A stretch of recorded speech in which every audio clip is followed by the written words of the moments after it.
Bonjour chers amis de Radio Fringale, bienvenue dans un épisode hors série, un double épisode spécial Écrase les pédales. Et pour cet épisode, qu'on va vous expliquer tout de suite, je suis accompagné de deux de mes compères avec qui on avait déjà fait la preview du Giro 2025, du parcours du Giro 2025. Tout d'abord Mathieu, comment tu vas ? Salut Nico, ça va nickel, salut tout le monde. Ravi de se retrouver à nouveau dans un Écrase les pédales. On va parler de très belles choses dans ce double épisode. Oui, effectivement, avec Mathieu et avec également Titien, à qui je dis également bonjour. Bonjour Titien, comment est-ce que tu vas, hein, donc toujours le chef de la section émission. Eh ben écoute, salut Nico, salut Matt, salut tout le monde, ça va très très bien. Voilà, la saison a commencé à reprendre et on se régale déjà. Et là, j'ai hâte de me régaler avec vous pendant cette double émission pour parler de sujets qui sont importants et qui vont faire débat. Oui, parce qu'aujourd'hui, on va parler de la royauté du cyclisme, on va parler des plus grands coureurs. Alors, on va pas forcément s'intéresser qu'au palmarès ou autre, on va parler des 25 plus grands coureurs du siècle. Vous le savez, nous sommes en début de l'année 2025, et donc ça fait un quart de siècle que le 21e siècle a commencé.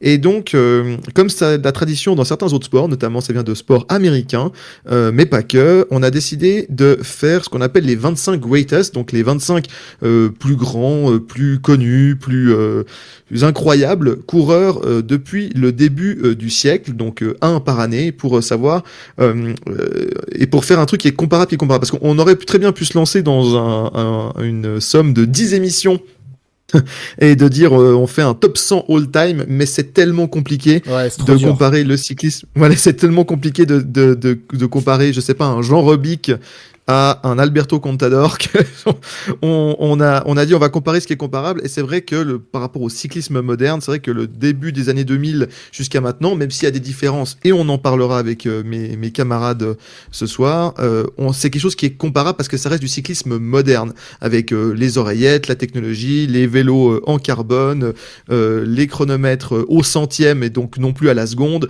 etc. Des courses, des parcours qui peuvent se comparer. Et donc, même si c'est toujours difficile, entre les années, on va dire que c'est comparable. Donc voilà un peu le principe de l'émission. Messieurs, avant qu'on commence, après je vais expliquer les critères, est-ce que vous avez apprécié faire cet exercice ? Moi j'ai adoré se replonger comme ça un peu dans des souvenirs, c'est aussi redécouvrir l'histoire du sport qu'on aime. Et donc ça ne peut que faire plaisir à un historien en herbe comme moi. Ouais, tout à fait. Un vrai kiff, c'était pas facile, mais en fait, c'est pas facile de classer que des super champions, donc j'ai dû me creuser les méninges, c'était assez intéressant.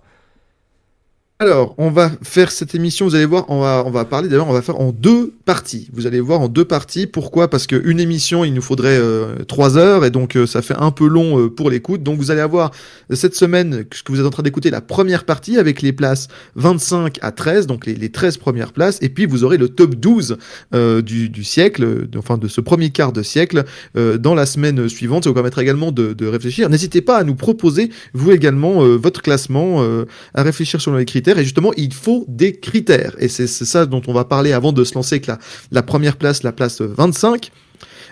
Évidemment, on va parler ici uniquement de cyclisme sur route masculin. Donc malheureusement, on pourra éventuellement, avec d'autres chroniqueurs ou d'autres personnes auront peut-être l'envie de faire ça pour le cyclisme féminin, le cyclisme sur route féminin, mais c'était déjà suffisamment la galère de comparer des hommes entre eux. On n'allait pas faire avec les femmes, ça c'était encore plus compliqué, encore plus tiré par les cheveux. Donc on parle ici de cyclisme sur route masculin.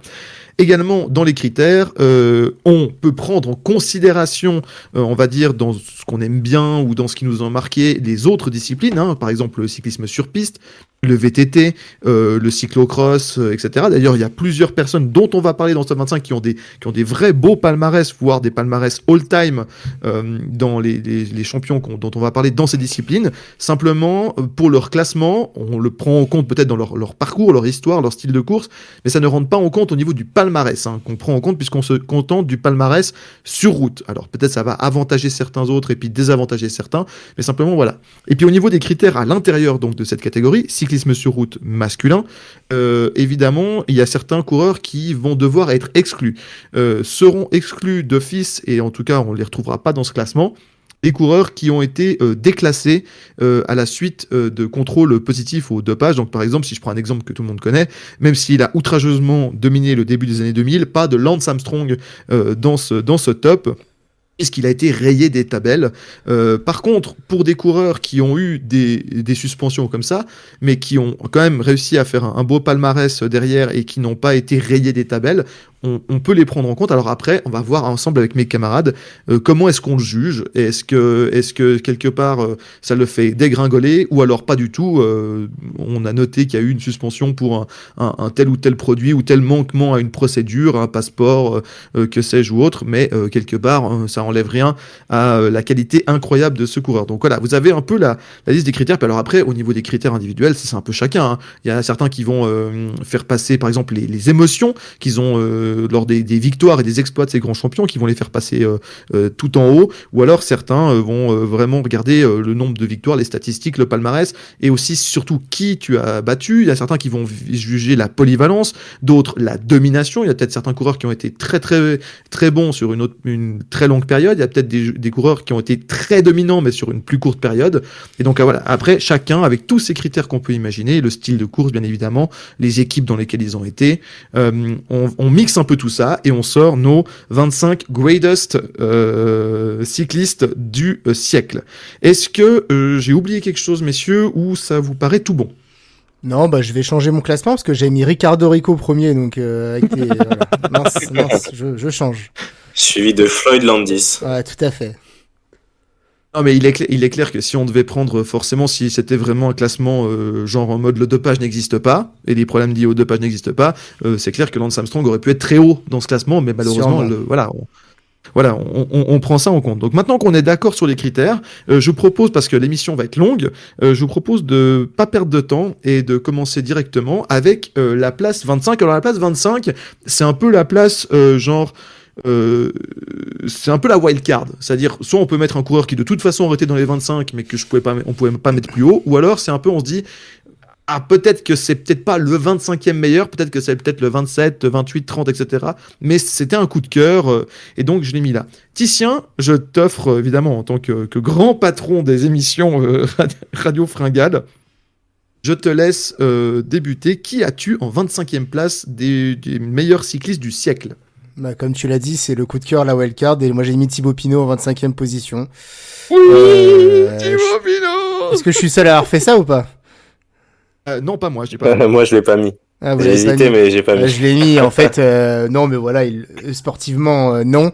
Mais faut se dire que j'ai jamais vu un tel départ pour un champion qui n'est pas un des meilleurs de son sport, un des tout meilleurs de son sport, ce qu'on a vécu quand même à cet été 2023, et ce virage Pinot, tout ça, enfin cet engouement qu'il y a eu autour d'un coureur qui, pour autant, bah voilà, Thibaut Pinot c'était un excellent coureur, mais c'était pas un des cadors, des plus gros cadors en tout cas du peloton professionnel, et pourtant voilà, les images ils ont fait le tour du monde, donc juste pour le coup de cœur, les émotions qu'il a fait vivre, et puis finalement cette popularité qu'il a pu avoir, qui à mon avis est bien au-dessus de possiblement la moitié de mon classement.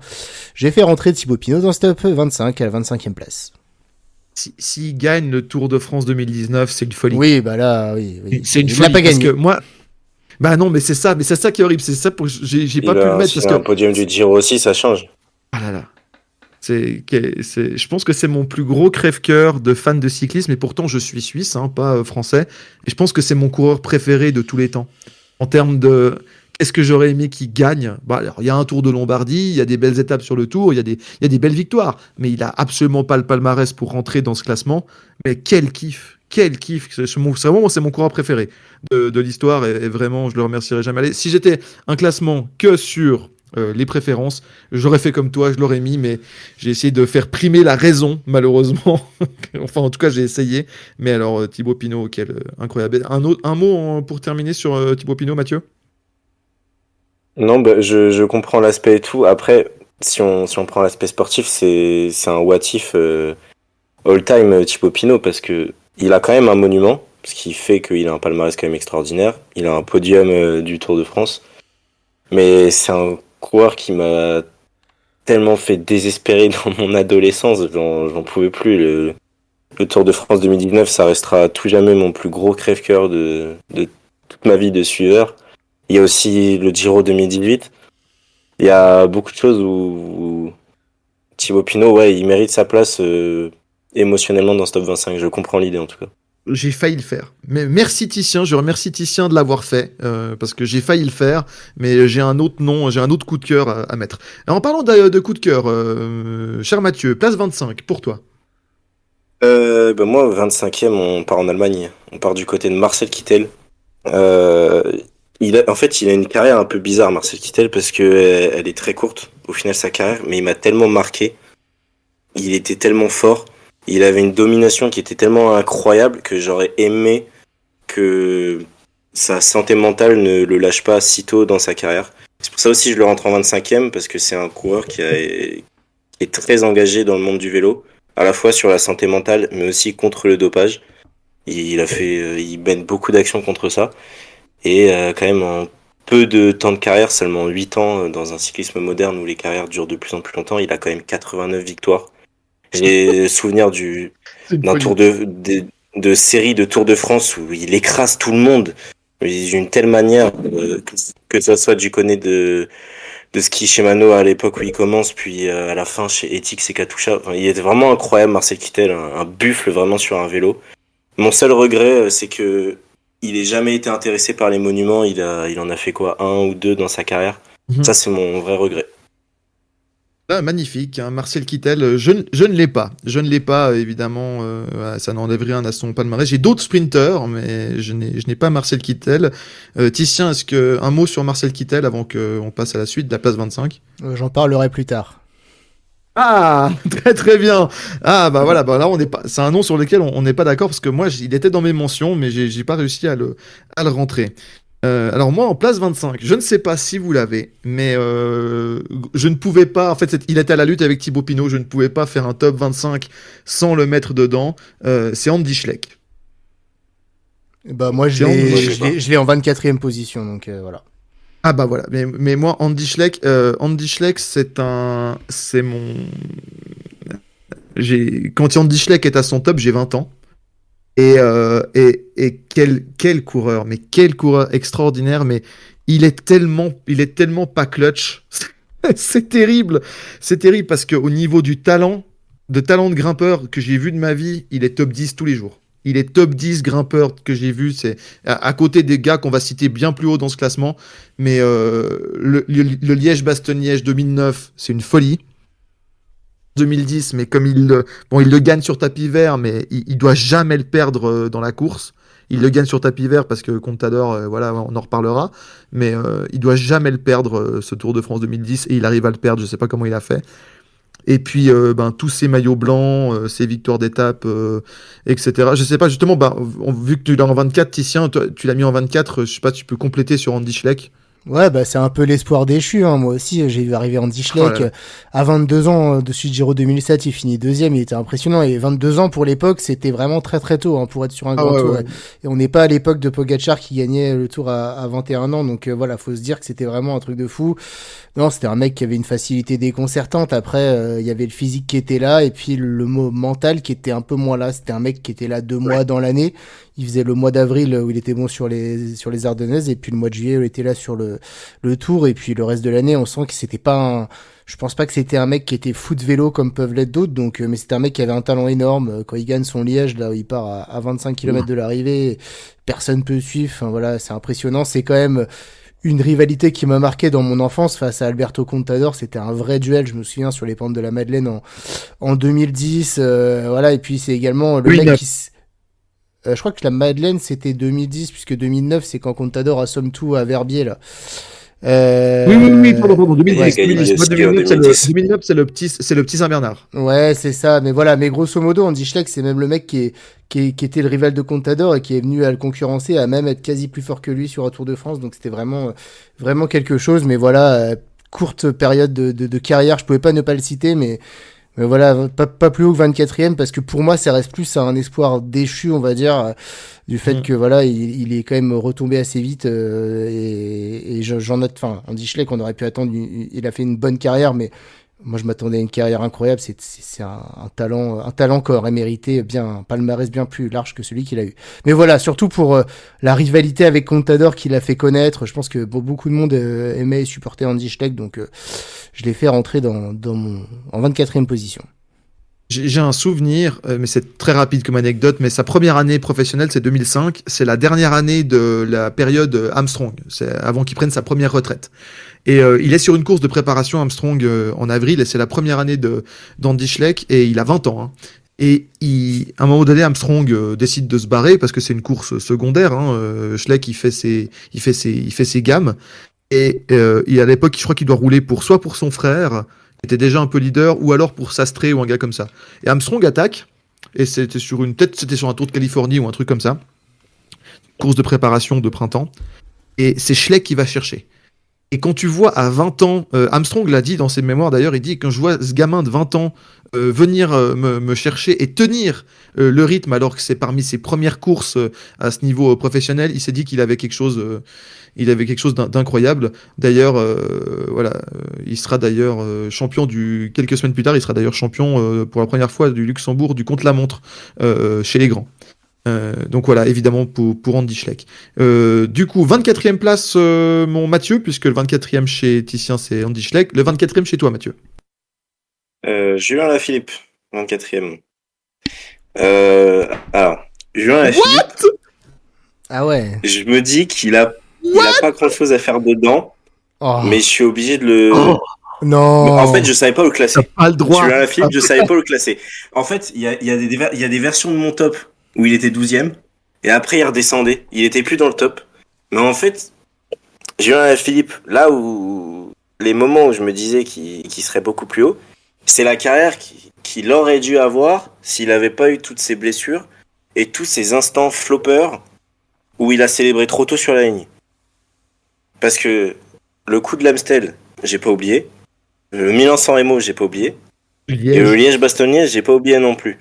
Liège, ça fait quand même 3 grosses victoires qui, là, tout de suite, là, je me serais dit, bon, malgré tout, il est quand même double champion du monde 2 fois d'affilée. C'est un des 6 seuls coureurs à l'avoir fait. C'est l'un des 2 seuls à l'avoir fait au XXIe siècle. Il y a quand même 3 Flèches Wallonnes, hein. C'est le seul qui regardait Monsieur Flèche Wallonne droit dans les yeux. Et puis bon, j'ai quand même ce souvenir du Tour de France 2019 qui je me disais, j'étais obligé de le mettre là. Alors je sais pas si je me laisse emporter par la culture de l'instant et l'espèce de déchéance qu'il vit depuis 2-3 ans, malgré la belle victoire sur le Giro l'année dernière. Mais je pouvais pas le mettre plus haut, parce que les palmarès et l'impact et la domination sur leur domaine de prédilection des mecs que j'ai devant, ces mecs-là, ils ont duré, et ils étaient vraiment là dans leur domaine tout le temps. Alors que Julien Lafilippe, c'était un des meilleurs, mais il a jamais été il a été une année le meilleur puncher du monde. Mais ça a été qu'une année dans sa carrière. Pour moi, c'était pas suffisant pour aller plus haut. Oui, ben on en reparlera plus haut. J'imagine chez toi aussi. Mais les arguments s'entendent. Hein. Moi, c'est pour ça que c'était un des coureurs. Alors, je sais pas pour toi, Titien. Julien Lafilippe, c'est un des coureurs les plus difficiles à classer. Alors après, je l'ai plus haut, je l'ai pas non plus énormément Ouais, plus pareil. haut. Voilà. Ouais. On est d'accord. Mais c'est juste que moi, je l'ai pas en 24, quoi. Ça, c'est. Mais on est d'accord. Il y a une limite. On peut pas vraiment le monter plus haut exactement à cause de ces arguments-là. Mathieu, tout à fait recevable. Déjà, tu l'as mis dans ton top 25, donc c'est déjà très respectable. Après, j'imagine que tu l'aurais de toute façon mis dans ton top 25 quoi qu'il arrive. Oui, mais après, en fait, Julien Philippe, je l'aurais mis plus haut s'il avait eu la carrière d'un coureur dont je reparlerai. Et pour moi, c'est son descendant spirituel. Ah, je vois lequel. Je me réjouis que tu m'en parles, je vois lequel. Pour finir avec cette place 24, moi en place 24, j'ai un coureur que peut-être vous n'avez pas mis, mais alors quel coup de cœur et surtout, alors il a peut-être pas eu, même dossier que Julien Alaphilippe, il a peut-être pas eu la carrière qu'il aurait dû avoir, mais alors moi j'étais adolescent et alors quel coureur j'ai en place 24 le petit prince Damiano Cunego. Non, je l'ai pas mis. Oui, il a tapé très fort à la porte. Il était 26-27 chez moi. Et très très fort à la porte. Alors, et parce que, en fait, je sais pourquoi, Titien, il y a plein d'arguments pour le mettre, mais la violence de l'année 2004. Il a 23 ans. Il est numéro 1 mondial. En 2004, déjà, énorme critère pour moi. Déjà, il gagne le classement UCI. Donc déjà, voilà, ça fait partie de mes critères. Quand tu as été le meilleur sur une année, il y a des années qui sont moins forts que d'autres, mais déjà, si tu étais le meilleur sur une année, c'est que déjà, ça rentre très fort dans les critères.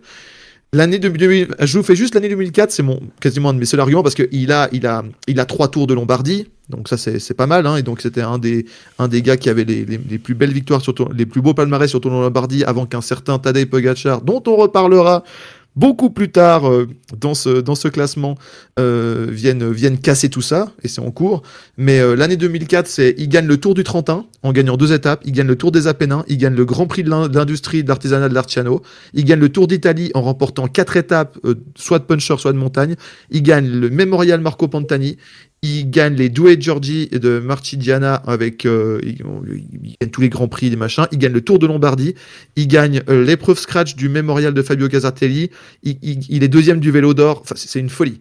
L'année 2004 de Cunego, il a 23 ans. Et moi, je le vois mettre une race à tout. Parce que à cette époque-là, je suis énormément le Giro. C'est les grandes années du Giro. Il commence à faire plein de nouvelles montées. Il y a des gros tours d'Italie avec des Alpes, des étapes alpestres beaucoup plus violentes que sur le Tour de France. Et oui, alors il a toujours pâti du fait d'être pas un bon rouleur et que sur des courses comme le Tour de France, c'est compliqué, même s'il a fait des jolies places de classement. Mais quelle année 2004, et puis maillot blanc du Tour de France 2006 aussi. Et oui, alors dans l'absolu, il y aurait d'autres coureurs que j'aurais pu mettre. Tu vois, on parlait des Marcel Kittel, on parlait des choses comme ça. Mais il avait une classe et un punch assez incroyable. Et à part ça, 4 étapes sur le Tour d'Italie, 2 étapes sur le Tour d'Espagne, 4 Lombardie, une Amstel Gold Race en 2008. Même si la carrière n'est pas assez complète, je ne pouvais pas le mettre par rapport à sa domination au milieu des années 2000, que je trouvais assez folle. Mais je comprends qu'on ne puisse ne pas le mettre. Ouais, mais en fait, pour moi, Damiano Cunego, c'est une énorme déception de carrière vis-à-vis de sa saison 2004, où moi aussi je suis tombé un peu amoureux de ce coureur. Et pour moi, il y a eu sa saison 2004 et après, il y a vraiment pas eu grand chose. Alors, il gagne 3 Lombardies, dont en 2004. Moi, je suis allé retrouver le classement des 2 Lombardies qui gagnent les années d'après. C'était encore l'époque du Lombardie où t'avais majoritairement les Italiens qui le couraient et puis 2-3 autres mecs. Mais Damiano Cunego, moi, il m'a souvent déçu là où je l'attendais pour regagner le Giro derrière. Je trouve qu'il a été quand même très très décevant. Dès l'année d'après, en 2005, il a totalement explosé et sur les grands tours, on l'a jamais vraiment revu à un très bon niveau. Il fait un Tour de France assez correct en 2011 où de mémoire, il doit finir 7ème. Mais dès qu'il a été opposé à la plus grosse adversité, Cunego, il m'a déçu. Sur les championnats du monde, il fait des excellents championnats du monde en 2004 et derrière je le trouve également à chaque édition où je l'attends plutôt décevant. Donc en fait certes il y a une année 2004 incroyable, certes il y a 3 Lombardies, c'était pas la même époque et par rapport aux attentes qu'il a pu générer, cette saison 2004 ça reste la meilleure de sa carrière alors que c'était censé être le début d'une histoire incroyable et on était quasi aux 3/4. Donc moi je le vois plus comme une déception, un peu comme Andy Schleck, mais je pense qu'aujourd'hui les gens se rappellent plus du nom d'Andy Schleck que de Damiano Cunego. Donc je l'ai pas mis dans mon classement parce que je pouvais pas mettre dans mon top 25 des gars qui sont pour moi une déception versus ce que j'en attendais. Ah, mais je comprends totalement. Mais après, s'il fait la carrière qu'il est censé faire, c'est pas 24 qu'il est. Oui, non, évidemment. C'est top 15. Ah bah ça oui. Mais c'est ça qui est dommage avec Damiano Cunego, c'est qu'une seule année dans sa carrière arrive à te le faire mettre dans ton top 25. Après, je le mets à la sortie. Enfin, je le mets pas 19 ou. Mais... Voilà, il y a des mecs dans son genre dont on reparlera dans cette vidéo qui ont réussi bien plus et c'est pour ça que je les mettrais dans ce genre un peu puncher grimpeur. On en a quelques-uns qui arrivent là, je les mets en dessus. Mais c'était pour je savais que vous alliez pas le mettre et donc c'est pour ça que je me suis dit un peu comme Marcel Kittel pour Mathieu. Je savais que quelqu'un avait potentiellement le mettre donc je l'ai pas mis et j'ai préféré mettre Cunego, mais voilà, c'était dans ce sens-là. D'ailleurs Mathieu, place 23. Et on part du côté de l'Espagne avec un de mes coureurs favoris de mon enfance, Purito, Joaquim Rodriguez. Oh, j'ai le même. C'est exactement. J'ai le même. C'est exactement de ce que je parlais. Incroyable. Joaquim Rodriguez, c'est un amour de jeunesse. Mais alors, je suis tombé amoureux de ce genre de coureur qui n'a absolument aucun cerveau et aucune aptitude chronométrique dans ma jeunesse. Mais Joaquim Rodriguez, le monde du cyclisme lui doit un grand tour. Mais malheureusement, il est toujours tombé sur des gars qui sortaient des performances, on ne saura jamais expliquer. Merci Alberto Contador en 2012. Non, le Giro en 2012, pardon, je crois que c'est la Vuelta en 2011 qui doit gagner tous les jours et finalement. Non, c'est les deux. Le Giro 2012, il le perd face à 2013, je Gedal. crois. Ouais, c'est ça. Et la Volta 2012 face Ouais, à Contador aussi, ouais. Ouais, voilà, c'est ça. Merci de me corriger. Malgré tout, Rodriguez c'est quand même c'était un des meilleurs punchers de grimpeurs de son temps. Et puis le monde aussi lui doit les championnats du monde 2013. C'est pareil, un des plus gros crève-cœurs. Valverde lui a volé son titre, littéralement, et pareil, Rodriguez je peux pas le mettre plus haut parce que ça, là ce que je suis en train de décrire c'est encore une fois des what if. Il a quand même un sacré palmarès, hein. Joaquim Rodriguez, faut pas dénigrer ça non plus, mais il y a tellement de choses qu'il aurait pu accomplir de plus. C'est relativement dommage. Malgré tout, il a quand même 48 victoires, il a 5 podiums de grand tour, 6 top 10. Il a quand même 3 courses par étape d'une semaine. Enfin, c'était quand même un coureur qui était toujours là, cela dit, et qui a marqué de son empreinte son époque au milieu d'une ribambelle d'Espagnols talentueux. Et c'était surtout le visage d'une équipe quand même. Enfin, moi, oui. On me dit Katusha, c'est Rodriguez, quoi. Je pense à lui direct. Et ça, être le visage d'une équipe, c'est pas tous les coureurs qui peuvent dire qu'ils le sont. Alors moi je l'ai. Tu l'as aussi en 23, Titien ? Oui, je l'ai en 23. Et parce que, alors tu pourras compléter, moi je dis juste, je l'ai plus haut et je donnerai mes. Alors pas beaucoup plus haut, mais un petit peu plus haut, et je donnerai mes raisons pourquoi. Donc vas-y, Titien. Bah ouais, Joaquim Rodriguez, c'est l'archétype du puncher, hein. C'est ce mec de 1m, même pas 1m70, qui a, avec son rapport poids-puissance, même pas 60 kilos, là, dans les... Bah, pour moi, ouais, je pensais à Morito, là, les petits murs de la Vuelta ou du Pays Basque ou même les classiques ardennaises, je pensais à Joaquim Rodriguez. C'était vraiment, dès qu'il y avait une pente qui dépassait les 20%, personne pouvait le suivre, quoi. Il avait cette capacité sur 300-400 mètres à avoir un punch monumental, et il a gagné tellement de victoires. Il doit avoir près de 10 victoires, je pense, d'étapes sur la Vuelta. C'est 2 Lombardie, 2 Tours de Catalogne, un Tour du Pays Basque. Il a réussi à briller sur le Tour de France. Il a remporté quand même 3 étapes du Tour, donc cette Flèche Wallonne 2012. Donc voilà, Rodriguez, c'est un coureur qui a un sacré palmarès, et en même temps, je pouvais pas le mettre plus haut, parce que malgré ce style et malgré ce palmarès, il y a un truc qui lui manque, c'est... Bah voilà, c'est ces grandes victoires, et c'est cette année 2012 pour moi principalement, hein. Comment il perd ce Giro face à Ryder S. Gedal, c'est Ryder S. Gedal en face, quoi. Alors c'est pas un mauvais quoi, Ryder S. Gedal, mais Rodriguez, jamais il était top très 25. très fort. Maintenant voilà, il est pas top 25 et il perd ce Giro.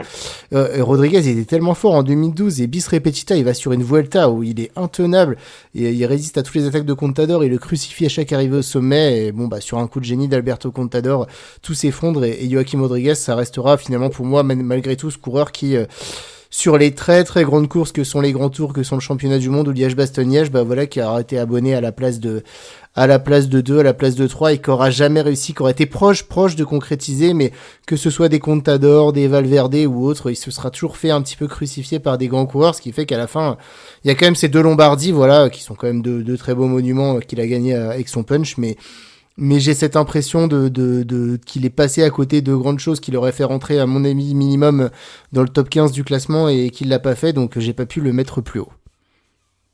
Alors moi, on en reparlera dans assez peu de temps, hein, dans quelques places, parce que je l'ai en dessus, mais c'est pareil. S'il gagne un Giro, hein, ou un Tour d'Espagne, ou les deux, mais il est tellement top 15 tout le temps. Oh là là là là. Du coup, spoiler, il sera pas top 15 chez moi, évidemment, pour tous les éléments que vous avez dit. Et voilà. En 23e place... Mais quand tu regardes... ouais, vas-y. Je voulais juste rajouter un truc, c'est que Joaquim Rodriguez Prime de 2009 à 2013, hormis la Vuelta 2011 où il est complètement hors de forme, parce qu'il a des grosses chutes qui font qu'il perd beaucoup de temps. Il est tout le temps là. Il est tout le temps dans le top 10. La pire place, c'est en 2009 où il fait 7ème. Sinon, il enchaîne les podiums et les top 4, quoi. Donc c'est dire, s'il avait eu des aptitudes chrono... J'en reparlerai parce que j'ai un argument pour Joaquim Rodriguez c'est un peu une de mes exceptions. Voilà. Moi, en 23e place, j'ai décidé de déchaîner les enfers avec une place qui est un des coureurs. On parlait d'Alaphilippe justement. Alaphilippe est pas très très loin, hein, un peu en dessus, mais un des coureurs les plus difficiles à classer parce que en cours de carrière, et qui est également une énorme déception parce qu'il devrait avoir un palmarès mais tellement plus grand que ce qu'il a. Et je ne pouvais pas ne pas le mettre dans le top 25, mais je l'ai mis, voilà, 23e place parce que quand même meilleur qu'Unego, faut quand même pas déconner. C'est Wout van Aert. On parlera un petit peu plus haut. Moi, il est juste au-dessus, il est 22e, moi. Ah bah tu vois, et alors lui c'est terrible parce que talent, si on prend juste talent, hein, talent pur, il est top 10. Juste le talent. Bah. Mais le palmarès, il peut pas. Enfin, c'est le coureur le moins clutch de ce classement. Avec Alaphilippe dans une moindre mesure. Mais qu'est-ce qu'il est pas clutch? Qu'est-ce qu'il a la poisse? Mais quel poissard! Bah, je te laisserai Titien compléter, mais en termes de talent, c'est top 10 tous les jours. En talent brut. C'est incroyable ce coureur, qu'est-ce qu'il est fort. Et qu'est-ce que ça gagne pas assez par rapport à ce qu'il est fort? Donc je te laisse compléter, Titien, mais en plus, c'est difficile parce que c'est en cours de carrière. Donc, peut-être qu'il va nous faire une très grosse saison 2025, peut-être des très grosses saisons 2026-2027. Il est encore dans son prime, là. Il est encore dans ses meilleures années. Il peut encore claquer un gros palmarès. Il a déjà le palmarès qui rentre dans le top 25 parce que maillot vert, parce que champion du monde, champion de Belgique sur route. J'arrive champion du monde, mais en fait, c'est cyclocross, tu vois. Mais je peux pas le mettre plus haut à l'heure actuelle. Peut-être que si on refait ce classement dans, je sais pas, un top 30 en 2030, peut-être qu'il sera dans le top 20. Parce qu'il aura rajouté plein de trucs. Mais à l'heure actuelle, je peux pas le mettre dans le top 20 de Wout van Aert. Titien, tu l'as en 22. Ouais, bah comme tu dis, il est très talentueux et surtout, il est talentueux sur tous les terrains. Et malheureusement pour lui, j'ai envie de dire, c'est le meilleur dans aucun des terrains et c'est toujours le problème des coureurs qui sont hyper polyvalents. Bah voilà, il est malheureusement tombé sur un os générationnel avec Mathieu Van Der Poel qui, je pense, Wout van Aert, c'est un coureur qui est très talentueux, mais qui est également très besogneux, je pense. Voilà, c'est un vrai mec qui bosse. Voilà, il a jamais rien, etc. Mais je pense qu'il est tombé sur, en tout cas, pour les classiques flandriennes, malheureusement, sur un ovni avec Mathieu Van Der Poel. Voilà, sont de la même génération. Ils s'affrontent en cyclocross depuis plus de 10 ans maintenant. Et puis, voilà, sur d'autres terrains, derrière, sur le chrono, il est très très bon aussi. C'est un des meilleurs. Mais maintenant, on a, avec des mecs comme Ghana, comme Evenepoel, voilà, ou Tarling qui arrive, on a des purs spécialistes qui sont plus forts. Au sprint, il lui manquera toujours quelque chose face aux purs sprinters, etc. Donc malheureusement c'est ce qui arrive et je trouve que pour un coureur polyvalent justement, il est quand même un palmarès énorme et moi juste l'année 2022 de Wout van Aert et son Tour de France, ça me fait le placer aussi haut parce que ce Tour de France pour moi je pense qu'à part le Tour de France 2024 de Pogačar, c'était jusqu'à là la performance cycliste qui m'avait le plus marqué, tant je me souviens de cette étape d'Otakam où Wout van Aert c'est le premier attaquant au kilomètre 0. Incroyable! Il place 10 attaques dans l'échappée, il s'arrête jamais, il relance, il réattaque, il relance dans l'école, il attaque, il est au pied d'Otakam, il fait exploser Martinez et Pinot qui sont quand même des grimpeurs de 15 kilos de moins que lui, et puis il se fait rattraper par Pogačar, Vingegaard, il fait exploser Pogačar, non c'était vraiment n'importe quoi, il sentait plus les pédales sur ce Tour de France, c'était voilà, Wout van Aert, gagne le Ventoux. Il gagne le Ventoux l'année d'avant. Mais je suis un peu plus nuancé sur le Ventoux parce que alors ça reste un exploit, mais je me souviens que ses adversaires c'était quand même Kenny Elissonde ou Julien Alaphilippe qui étaient pas au top. Donc voilà, ça me choque moins qu'il ait gagné le Ventoux, même si c'était quand même un exploit monumental. Moi je le remettrai jamais. Mais son Tour de France 2022, là par contre c'était cette étape d'Otakam, c'était vraiment un truc de fou furieux. Donc moi, j'ai l'impression que Van Aert, il se tasse un peu depuis 2 ans. Alors, il a aussi pas beaucoup de chance, hein, il faut le dire, surtout sur son année 2024. Mais j'ai quand même l'impression que il est un peu moins fort. Malgré tout ce qu'il a connu, il est aussi un petit peu moins fort. Voilà, il évolue, il court un peu contrairement à d'autres coureurs qui sont un peu dans leur équipe, qui ont plus de liberté. Lui, il a quand même cette contrainte d'aller souvent faire l'équipier. Et puis, il est un peu partout au four et au moulin, en fait. Et au bout d'un moment, être partout au four et au moulin, malgré tout le talent qu'on peut avoir, parfois, ça empêche de faire des choses. Donc, voilà. Je pense aussi que les objectifs après lesquels il court, qui sont les Flandriennes, ça va être de plus en plus difficile maintenant parce que je trouve que y a des coureurs, on sait que Pogačar va revenir cette année sur le Tour des Flandres, on sait que Mathieu Van Der Poel c'est devenu depuis 2 ans un ovni, enfin voilà, donc ça m'allait bien cette place parce que comme tu dis, il est plein de talent mais il a montré quelques limites et surtout j'aurais jamais imaginé au moment où il a gagné Milan-San Remo en 2020, il était si fort et après son Tour de France 2022 que 3 ans plus tard quasi, il en soit toujours à 0 monument ajouté en plus. Donc il y a de la déception quand même dans le palmarès de Wout van Aert qui fait que je peux pas le mettre plus haut malgré le nom mythique que c'est dans le peloton quoi. Le nom va rester. Le nom va rester Tout dans à fait, l'histoire, mais ouais, je me c'est sûr. demande pas si c'est pas. Pour moi, hein, on a parlé de Thibaut Pinot au début de cette émission. Pour moi, c'est un énorme poissard aussi, parce que c'est comme Thibaut Pinot, il a énormément de talent, mais ça gagne tellement pas assez par rapport à son talent que bah du coup bah voilà, on en parle on en parle pas dans le top 20. Alors que des talents comme Thibaut Pinot, Andy Schleck ou Wout van Aert, le talent devrait être top 20 tous les jours. Mais ils sont pas clutch, ils sont pas clutch. On parlera de coureurs un peu plus clutch plus tard dans cette émission. Bah du coup, Mathieu, place 22, puisque moi j'avais Van Aert en 23 et Titien Van Aert en 22. Qu'est-ce que tu as en 22? Moi, j'ai Cadel Evans en numéro 22. Oh, Donc là, on vieillit un petit peu. Hein. On part chez les papis. moi, il était dans Bah, ma zone de collecte. Je l'ai pas mis. ouais, j'ai hésité en fait. J'ai Pas mis hésité avec Cadel Cadel Evans. Non, j'ai pas mis Cadel Evans. Ouais.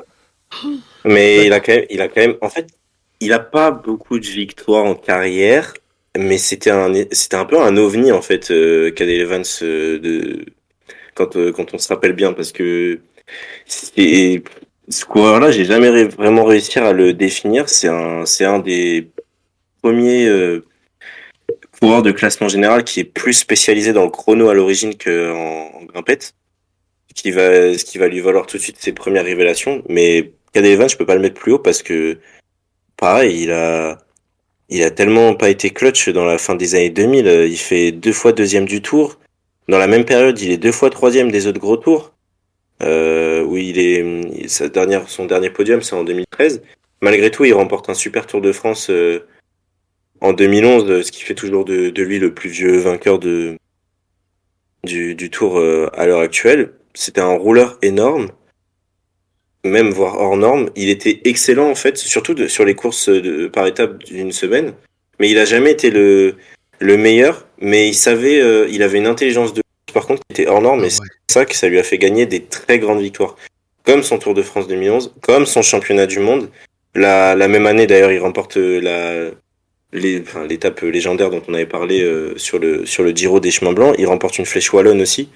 C'était un espèce de puncher sur les murs, un peu à la Joachim, mais qui savait excellemment bien rouler et gérer les temps de course. Pas toujours, parce qu'au début de sa carrière, il court un peu comme sans vraiment allumer toutes les lumières en haut. Ce qui, je pense, lui fait passer à côté de très nombreuses grandes victoires. Et c'est bien dommage, parce qu'il a vraiment incarné le visage du australien, en tout cas le renouveau du cyclisme australien dans la fin des années 2000. Donc très bien, 22e place pour Cadel Evans. Il est un petit peu plus haut chez moi. Alors moi je vais aller très vite hein, sur la place 22. J'ai Purito. J'ai Purito en 22. Donc je l'ai un petit peu plus haut que vous. Pourquoi alors, je suis d'accord avec tout. Il peut pas monter beaucoup plus haut, Joaquim Rodriguez, à cause de tout ce que vous avez dit. N'empêche que premier du classement mondial 2010, troisième du classement mondial 2011, premier du classement mondial 2012, premier du classement mondial 2013. Et deuxième en 2015. 2015, ça commence à baisser pour Joaquim Rodriguez, mais il est d'une constance dans le début des années 2010. Et comme tu l'as dit, il est tout le temps là. Il est tout le temps là dans les classements des vélos d'or, dans les meilleurs coureurs de l'année. Alors après, ça gagne pas assez. Quoi. Je regarde dans les classiques, il n'a pas gagné l'Èche-Bastogne-Liège. Joaquim Rodriguez, il a une flèche wallonne. Normalement, Flèche Wallonne, il fait 2 fois deuxième, parce que bon, on sait à l'époque qui domine la Flèche Wallonne, hein, on en reparlera. Il n'a pas gagné la classique San Sebastian. Il a 2 Tours de Lombardie, mais de nouveau, c'est l'époque du Tour de Lombardie un peu, voilà, où il y a un peu des vainqueurs surprises. Donc c'est bien, il l'a gagné 2 fois. C'est un peu, mais c'est même chose que Cunego. Je le mets quand même au-dessus de Damiano Cunego. Vous l'avez vu, je le mets 2 places en dessus parce que beaucoup plus consistant sur une plus grosse période de temps et qu'il a des résultats, il a des victoires, des classements. Mais en fait, on parlait, il a beaucoup de victoires. Oui, il a beaucoup de victoires, mais qu'est-ce qu'il a comme podium? Qu'est-ce qu'il a comme podium de grands tours, de classiques, mais il a un palmarès. Je regarde son palmarès, c'est toujours marqué deuxième, troisième, quatrième, cinquième, deuxième, troisième, quatrième. Mais c'est dans ces années justement où il est en tête du classement mondial, c'est ça. Et de temps en temps, on voit voilà, une flèche wallonne en 2012, un Tirreno Adriatico, une étape de Tirreno, un Tour de Lombardie, mais c'est souvent placé, Joaquim Rodriguez. et donc très souvent en haut des classements mondiaux. C'est pour ça que je le mets quand même assez haut. Mais tellement peu. Enfin, il a pas un palmarès incroyable, quoi. Ses grands faits d'armes, c'est 2 tours de Catalogne, 2010-2014, un tour du Pays Basque en 2015, Flèche Wallonne en 2012 et 2 tours de Lombardie. Et sinon, c'est que des podiums et des classements. Donc voilà, je vous rejoins sur Joaquim Rodriguez. Je l'avais juste mis pour cet élément de consistance. Je l'avais mis un tout petit peu plus haut, donc à la 22e place. 21. Et bah, je vais y aller alors pour mon 21e. Moi, j'ai mis Bradley Wiggins. Je sais pas si vous l'avez mis, Bradley Wiggins. Non, moi, il est pas rentré. Un non plus, il est à la Moi, je l'ai porte. pas mis. Bah, c'est quand même Bradley Wiggins, un Tour de France et surtout le doublé en chrono JO. Enfin, il est champion olympique du chrono et puis champion du monde, plus vainqueur du Tour de France, double vainqueur du Critérium du Dauphiné, vainqueur de Paris-Nice, vainqueur du Tour de Romandie. Donc voilà, ça en fait quand même des courses au palmarès de Bradley Wiggins et surtout cette transformation, moi qui jamais j'aurais dit dans les années fin des années 2000 que Bradley Wiggins remporterait le Tour de France et pourtant bah il l'a fait de belle manière. Il y a eu cette transformation à partir du Tour de France 2009 où il était chez la team Garmin Slipstream. Il est arrivé chez Sky avec ce projet de devenir un coureur de grand tour et finalement 2 ans plus tard, après 2 saisons chez Sky, il l'a concrétisé. Donc cette saison 2012 quand même, saison 2012 de Bradley Wiggins, en une saison il y a le Tour de France qui est quand même la plus grande course du monde, il y a le Critérium du Dauphiné, il y a Paris-Nice, il y a le Tour de Romandie, il y a les JO. Donc voilà, 2 ans plus tard, il remportera le titre de champion du monde du chrono. Donc ouais, pour moi en termes de palmarès, Bradley Wiggins, ça rentrait. Alors aujourd'hui, l'après-carrière a l'air quand même difficile pour ce coureur. Et puis surtout, Bradley Wiggins, il y a un truc, c'est que ça a été sur un temps réduit. C'est-à-dire qu'il y a eu cette année 2012, il y a eu une année 2013 où il a essayé d'aller sur le Giro après sa victoire sur le Tour parce qu'il savait très bien qu'il était passé derrière Chris Froome dans la hiérarchie et que ça allait pas le faire longtemps, mais ça a pas trop fonctionné sur le Giro. Et puis finalement en 2014, voilà, il commence à aller sur des courses comme Paris-Roubaix où il retournera en 2015. Il va quand même chercher ce titre de champion du monde du chrono en 2014, mais voilà, le Bradley Wiggins Prime, ça a duré vraiment deux saisons, mais cette saison 2012, c'est une des plus grosses saisons cyclistes que j'ai jamais vues pour un coureur. C'est simple, il a tout gagné, il a 4 courses par étape, un titre de champion olympique, donc ouais, il a quand même fait un truc incroyable, une transformation énorme, Bradley Wiggins, donc je voulais le faire entrer et j'ai mis en 21e place. Oui, alors mais je suis tout à fait d'accord avec toi, sauf que moi je mets une énorme astérix sur sa plus grande victoire de la carrière et on en reparlera parce que moi j'ai mis justement un de ses coéquipiers très très très très très haut dans le classement et on en reparlera à ce moment-là. C'est ce qui m'a fait ne pas le mettre. Alors il était dans mon top 30, hein.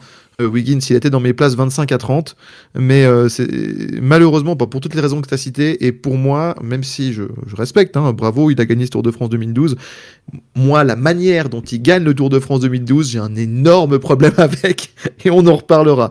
Mathieu, sur Wiggins, avant que tu nous dises ta 21e place.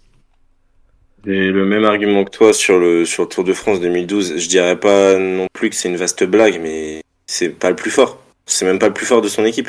Il gagne le Tour de France parce que il y a je ne sais pas combien de chronos et qu'effectivement c'est le meilleur rouleur du monde à ce moment-là.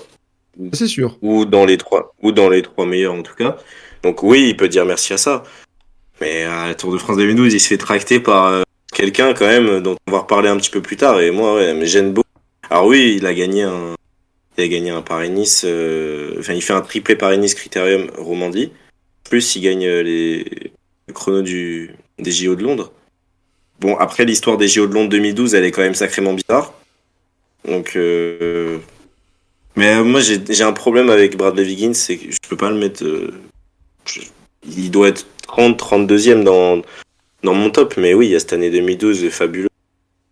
L'ensemble de l'équipe Sky, mais il gagne les championnats du monde de chrono 2014, mais j'ai un souvenir où dans ces années-là, le plateau, il est pas extraordinaire. Hein, donc bon, ouais, j'ai un petit problème avec Bradley Wiggins pour le rentrer dans le top 25. Place 21, Mathieu. André Greipel. L'autre homme décidément les sprinteurs allemands. Ouais, l'autre ogre de Rostock. André Greipel, je peux pas le mettre plus haut. Malgré ses 158 victoires, c'est dire le scoreur fou. C'est 18 victoires rien que sur le Down Under. André Greipel, c'est n'importe quoi. C'est 22 victoires en Grand Tour, juste 11 sur le Tour de France. C'est le seul qui a regardé tous les autres sprinteurs dominants de sa génération droit des yeux.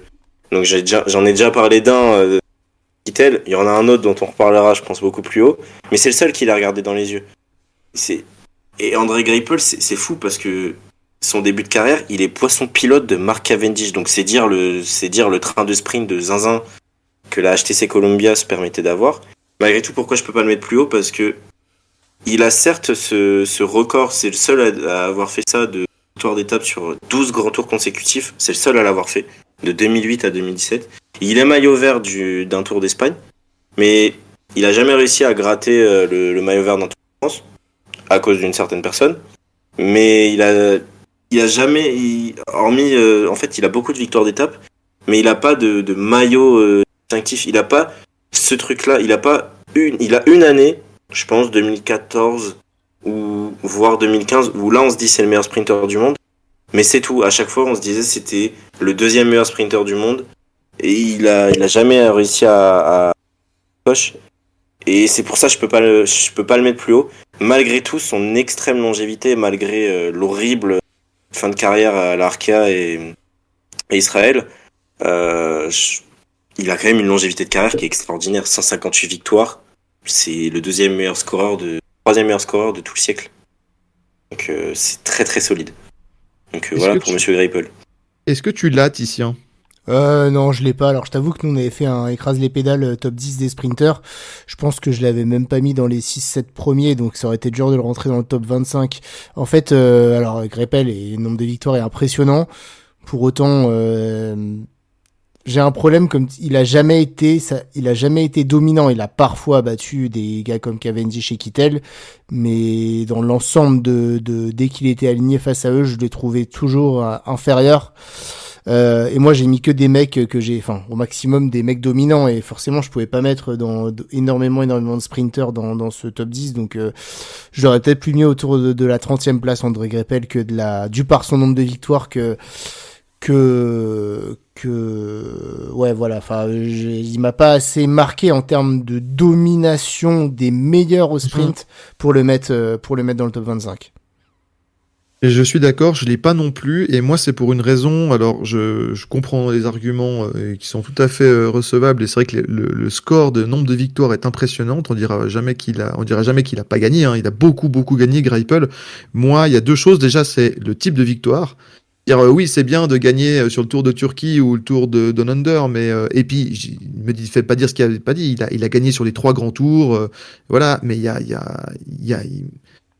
a un manque de polyvalence chez André Greipel, c'est-à-dire que sur un sprint de costaud, il n'y a pas de souci, il a été dans les meilleurs du monde, dans les 3 meilleurs du monde pendant 6-7 ans, sans problème. Je suis tout à fait d'accord avec ça. Mais quel manque de polyvalence par rapport à d'autres sprinteurs dont on va parler dans ce classement, qui sont un petit peu plus haut chez moi, qui ont réussi à gagner des courses, qui ont réussi à faire des résultats sur des classiques, à gagner des classiques, qui ont réussi à rapporter des maillots verts à Paris. Alors oui, il y avait un certain dont on parlera plus haut, voilà, mais voilà, je pouvais pas le mettre pour plein de raisons.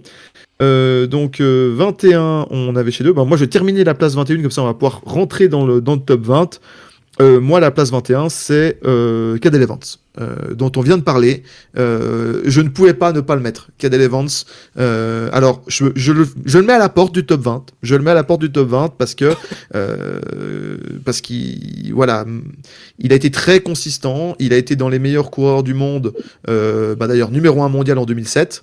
En fait, c'était un des coureurs les plus dominants dans cette période creuse, un peu des grands tours. Avant l'arrivée des Schleck, Contador, et puis après plus tard Wiggins, Froome et toute sa clique. C'était un peu un des gars qui était dominant à cette époque-là, et il est tout le temps là. Il est tout le temps là, Cadel Evans. Il est d'une régularité incroyable. Alors ça gagne pas beaucoup parce que pas de pointe de vitesse, mais par sa résistance en montagne, par son endurance, par son sens tactique, alors que c'est pas du tout le plus explosif, et par son sens de la course et ses qualités en contre-la-montre, voilà, je ne pouvais pas ne pas parler de ce début de siècle. Et puis il gagne le Tour de France 2011, et il le gagne d'une telle façon parce que Schleck fait un numéro extraordinaire dans le Galibier, Celui qui va le chercher et qui réduit l'écart de 4 minutes à 2 minutes dans le galibier, c'est Cadel Evans. Et s'il fait pas ça, il se le passe sous le nez, le Tour de France 2011, et c'est Schleck qui le remporte. Donc, ça montre aussi le sens tactique dans le sens Cadel Evans n'a jamais été le plus fort. Jamais sur aucune course. Il était dans le top 5, top 6, top 7 de Grand Tour. Et puis ce que j'aime bien, dernier point pour lequel je le mets, et ça je termine très rapidement sur la place 21, ça va chercher des classiques. Il est champion du monde 2009 et il va chercher une flèche wallonne. Donc c'était un coureur de Grand Tour, mais c'était pas que un coureur de Grand Tour. Il a réussi aussi à avoir de la polyvalence et aller chercher des résultats. Il a été 2 fois dans le top 5 de Liège. Il a été dans des top 10 de Lombardie, il a fait des JO, des championnats du monde, et il va claquer une flèche wallonne alors que c'est pas le plus explosif. Et ça je trouve beau. Donc voilà, place 21 pour Cadel Evans. Titien, le top 20, place numéro 20 pour toi, mon Titien. Davide Rebellin. Davide Rebellin, coureur qui est malheureusement décédé, il me semble, d'un accident de la route il y a quelques années, mais qui était un des meilleurs punchers des années 2000, puisque tout simplement, il est un des deux seuls avec Philippe Gilbert à avoir réalisé le triplé ardennais. C'était en 2004, Amstel Flèche et Liège-Bastogne-Liège. C'était c'était un des meilleurs punchers. Davide Rebellin, il était assez clinique, c'était un coureur qui avait une grosse intelligence de course, qui a malheureusement, je trouve, et j'en avais parlé aussi dans l'écrase des pédales sur les punchers, souffert peut-être d'un petit manque de considération, je trouvais, à son époque, parce que il y avait des mecs comme Bettini, comme Di Luca, qui étaient également des punchers qui faisaient peut-être un petit peu plus de bruit que Davide Rebellin, mais en tout cas il a été très très efficace. Il a quand même également gagné le Paris-Nice 2008, il me semble, Davide Rebellin. Donc c'est un coureur qui se débrouillait bien sur les courses par étape d'une semaine. Il a gagné un Tirreno Adriatico également, donc il a gagné les 2 courses du mois de mars. Et puis surtout, il y a ce triplé en 2004, mais il y a 3 flèches wallonnes en tout, puisqu'en 2007, il remet le couvert, et en 2009, alors qu'il revient d'une suspension dans l'équipe Androni, personne l'attend, et puis je me souviens d'Andy Schleck qui accélère avec Rebellin et Cunego dans la roue, et puis Rebellin comme à ses meilleures années, alors il était déjà bien âgé à ce moment-là, qui va chercher une 3e flèche wallonne, et puis cette longévité, puisque Davide Rebellin, c'est un mec qui s'est retiré du peloton en 2022, donc c'est assez récent. Il est décédé pas de temps après, à 45 ans, donc c'est un mec qu'on voyait, un passionné de cyclisme, qui était toujours là dans des équipes, certes un petit peu sombres en fin de carrière, mais quand même, il voulait pas lâcher son sport, et il était toujours là, il faisait à la perfection, donc c'était un coureur que je trouvais assez discret, même dans sa manière de courir, mais il a été assez clinique. Il a quand même deux Giro d'Emilia aussi, 2 Trevale Varesine, donc c'est quoi, Titien? Je dis n'importe quoi. 51 ans. Il est de 71. Il est de 71. C'est ça. Il a 51 ans. Une longévité de folie. Donc, je l'ai pas mis plus haut parce que je le trouve pas assez éclatant, et même dans son triplé, je trouve qu'il a été assez sobre finalement. Donc, c'est pas un coureur qui était éclatant, je trouvais, mais il a su gagner, et rien que pour ce triplé ardennais, en fait, il mérite de rentrer dans ce top 20. Donc, Davide Rebellin dans 20e position de mon classement. Mathieu. Je l'ai pas rentré, moi, Davide Rebellin. Moi, t'as préféré mettre Kittel et Greipel, on a vu. Non, mais en fait, Rebellin, il y a un truc qui me gêne, c'est que quand un coureur, la moitié de son histoire se résume à des histoires extrasportives, ça me gêne un petit peu. Parce que entre les affaires de dopage, les affaires avec le fisc, de machin, de trucs qu'il a eu, Davide Rebellin. Alors oui, il y a une très belle année 2004, il y a un triplé historique sur les Ardennaises. Il y a le comeback en 2009, pourquoi pas. Mais j'ai un gros problème avec les coureurs qui se font prendre, puis reprendre et encore reprendre. Alors, malgré tout, c'est un coureur qui a été très fort. Je pense qu'il a souffert, comme tu as bien dit, de l'ombre de la génération dorée des Italiens des années 2000.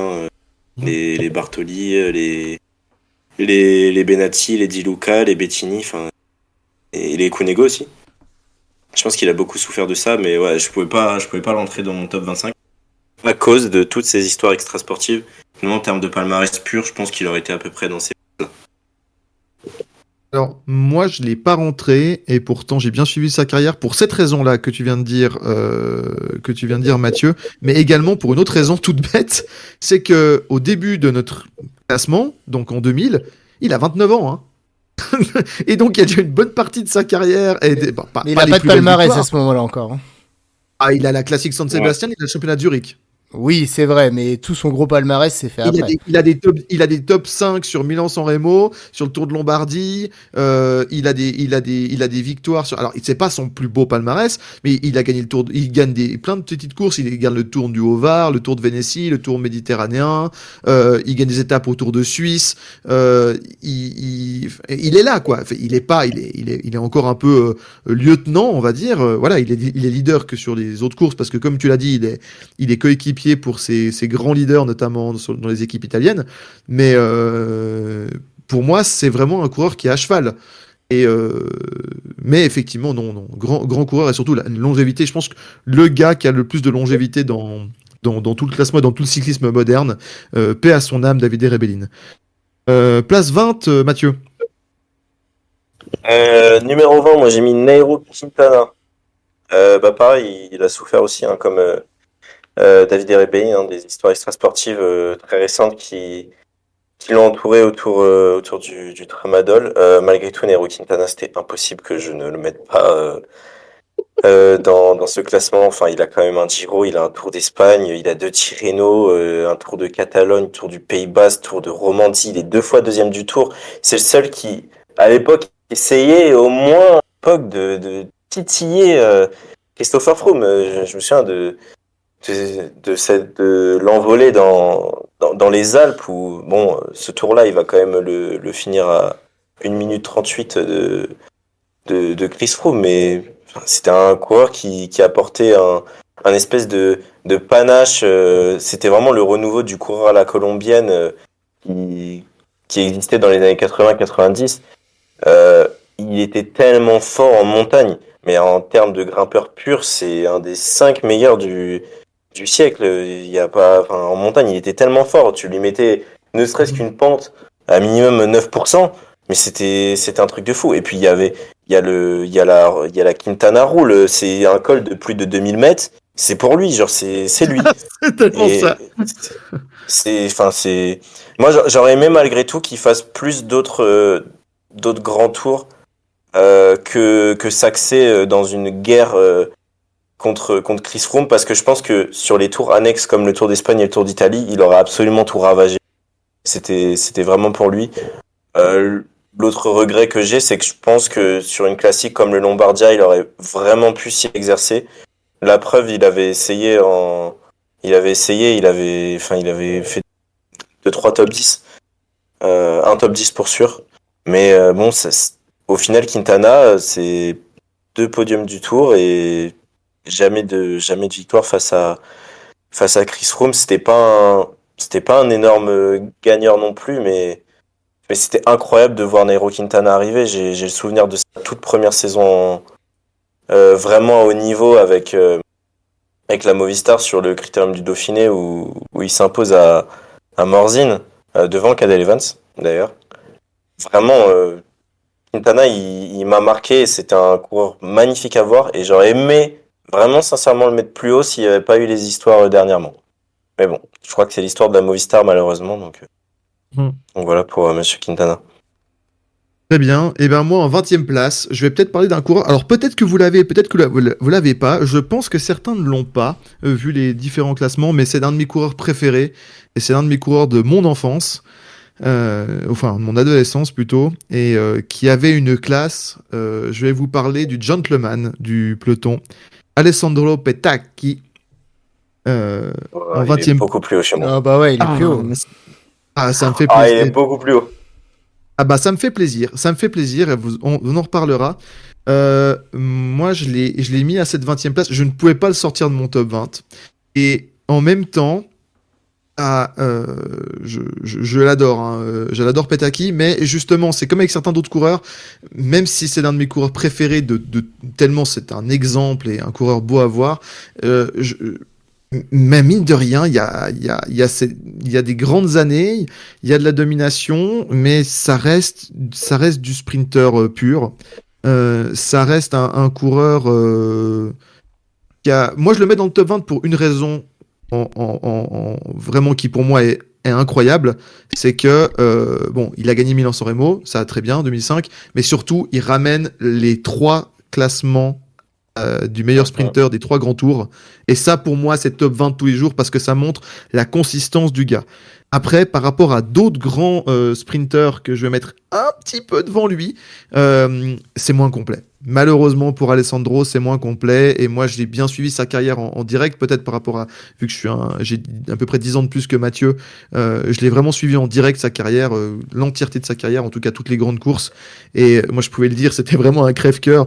C'est dès qu'il y avait une bosse, dès qu'il y avait un col, mais tu voyais tout de suite Petaki lâcher. Et moi, j'étais là, c'était tellement dommage parce qu'il était vraiment pas loin d'aller plus haut s'il y avait vraiment un peu plus de consistance sur les classiques. Parce il avait vraiment cet instinct du tueur qui aurait pu lui permettre d'avoir, s'il arrivait à être avec les meilleurs, à avoir sur les classiques, parce que quand il était sur des sprints voilà, en groupe, groupé, voilà, des arrivées en peloton, il était vraiment très très bon. Et Milan-San Remo, il a toujours bien performé, même s'il le gagne qu'une fois. Mais bon, on sait à quel point c'est difficile de gagner Milan-San Remo. Il a une belle longévité. Ah, ça manque de polyvalence pour le faire rentrer plus haut. Et il a beaucoup bougé, mais il a toujours été dans ses places entre 15 et 20. Je ne savais pas quoi faire avec lui. Je l'ai mis en 17, en 19. Et finalement, je l'ai descendu jusqu'en 20 par rapport à d'autres coureurs dont on vient de parler. Mais voilà, vous en parlerez plus tôt. Je suis très content que vous l'ayez en dessus de moi. J'ai eu peur. Mais non, ça fait du bien qu'il soit respecté. Mais on en reparlera. Mon cher Titien, place 19. Eh bien, le voilà, Julien Lafilippe, 19e de mon classement. Ah bah super. Super. Pareil, on peut en parler ensemble. Vas-y, commence. Je mettrai la conclusion. Il est en 19 aussi.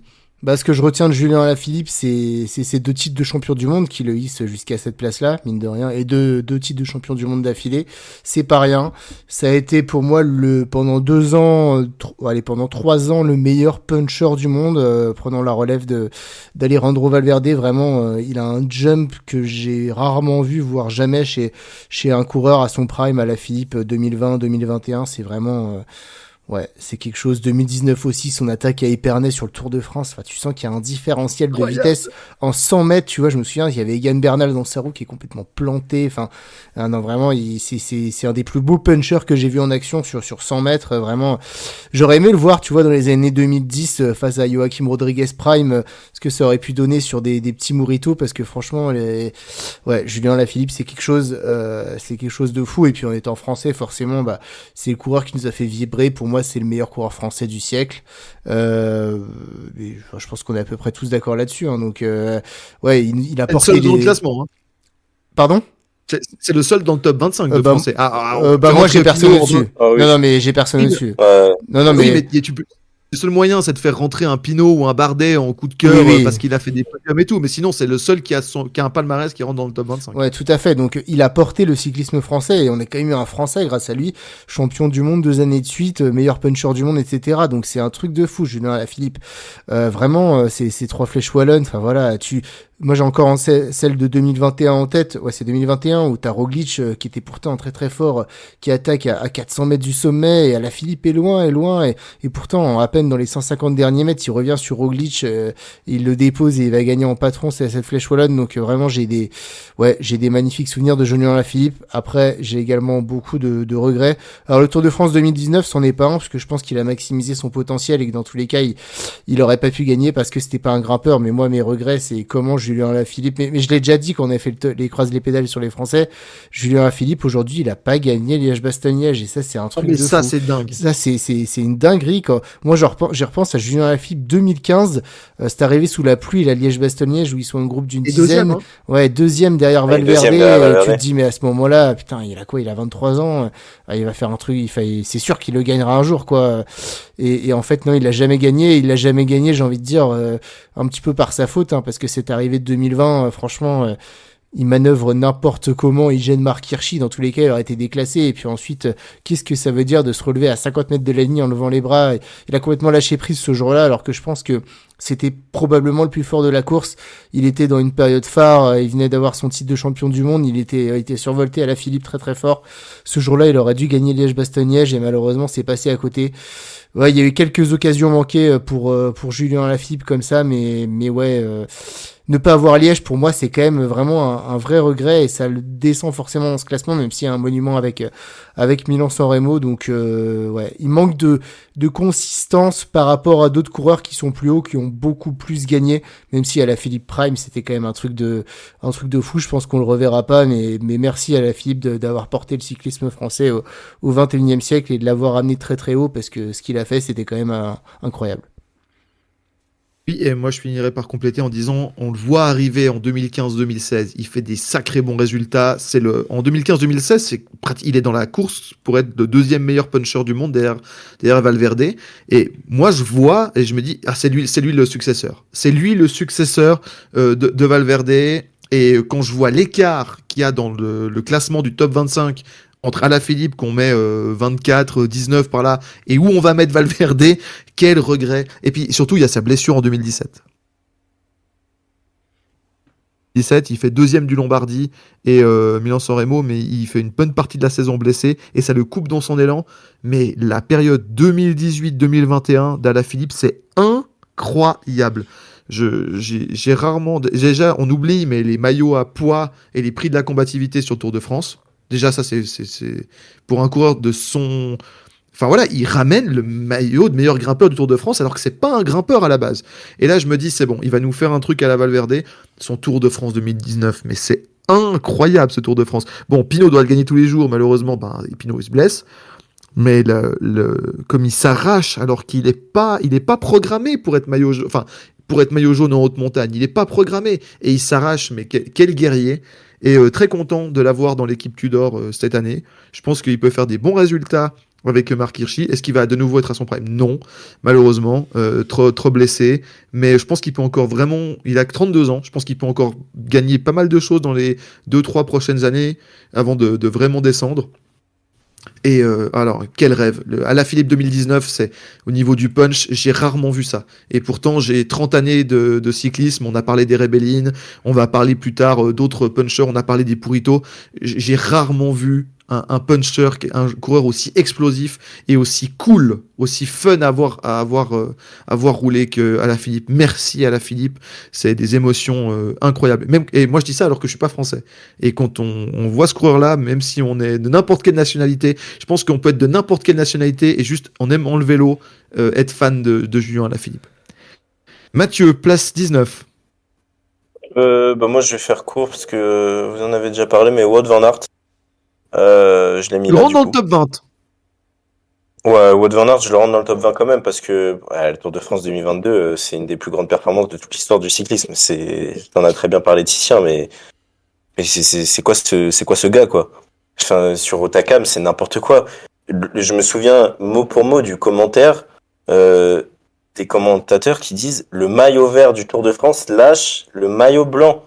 C'est un truc de fou. C'était un ovni. Je pense que ouais, voilà, il souffre de sa polyvalence et tout. Mais bon, il y a quand même une régularité qui est quand même extraordinaire. Hein.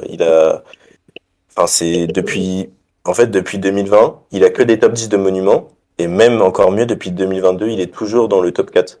Toujours, toujours, toujours. Qu'est-ce qui manque à Wout van Aert, malheureusement, c'est les grandes courses, parce que les courses de préparation, en général, il les gagne, hein, le 3, le Douars, enfin, à travers la Flandre, en français, il a été maillot vert du Tour. Malgré tout, c'est quand même un coureur extraordinaire qui pâtit malgré tout de la comparaison avec des Van Der Poel, etc. Mais il fait quand même partie actuellement des six fantastiques pour moi. Et un Wout van Aert en forme, sans toutes les chutes qui lui arrivent. Là encore, à Augeride, il est encore tombé. Je sais même pas comment il arrive à tomber. Donc, Wout van Aert, vraiment, il regarde, je suis très sincère, il regarde Van Der Poel droit dans les yeux. Il regarde les autres coureurs, il regarde les autres coureurs du peloton droit dans les yeux. Malheureusement, trop de blessures et c'est pour ça qu'il est que 19e. Mais on est tous d'accord ici, c'est le moins bien classé dans notre classement des 6 fantastiques. Bah oui. Oui, non, mais là, enfin, moi, j'ai pas hésité une seule seconde. Pour moi, c'était celui qui était le plus proche de la place 25 par rapport aux autres qui y seront, vous en doutez, nettement plus haut. Mathieu, du coup, je te laisse la main. Tu peux enchaîner directement avec la place 18. Tu as bien parlé de Wout van Aert. Qui tu as en place 18? On va remonter beaucoup le temps. On va aller au tout début du siècle avec Eric Zabel, que j'ai rentré ici. Sa carrière, c'est un peu difficile de le classer parce que sa carrière, elle est à moitié années 80, c'est à moitié années 2000. Voilà. Malgré tout, sur ses 149 victoires, il y en a quand même 80, rien qu'en 8 ans, dont 13 étapes de grand tour. Il est, durant cette période-là, 2 fois maillot vert du Tour de France, 3 fois de celui de la Vuelta, sur tous les grands tours auxquels il a participé durant les années 2000. Sa pire place sur une étape, c'était 3e. Il a toujours fait podium d'une étape d'un grand tour. Et puis Eric Zabel, c'est le souvenir d'un sprinter vraiment en avance sur son temps. Parce qu'il passait relativement bien quand même les difficultés. Il était toujours là pour embêter les coureurs. Il y a quand même 2100 Remo. Il y a 2 Paris Tour. La preuve, il gagne une Amstel Gold Race quand même. Donc durant cette période-là, il y a 2 Paris Tour à l'époque du Grand Paris Tour, l'époque de la Coupe du Monde. Eric Zabel, c'est au début des années 2000, c'est ce qui se fait de mieux avec un autre que j'ai pas pu rentrer, Mario Cipollini. Mais c'est ce qui se fait de mieux au début des années 2000. C'est un sprinter qui est extraordinaire.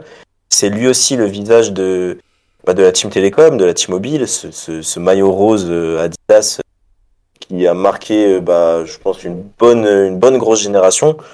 Eric Zabel, c'est le sprinter qui a inspiré beaucoup de sprinters qui existent aujourd'hui.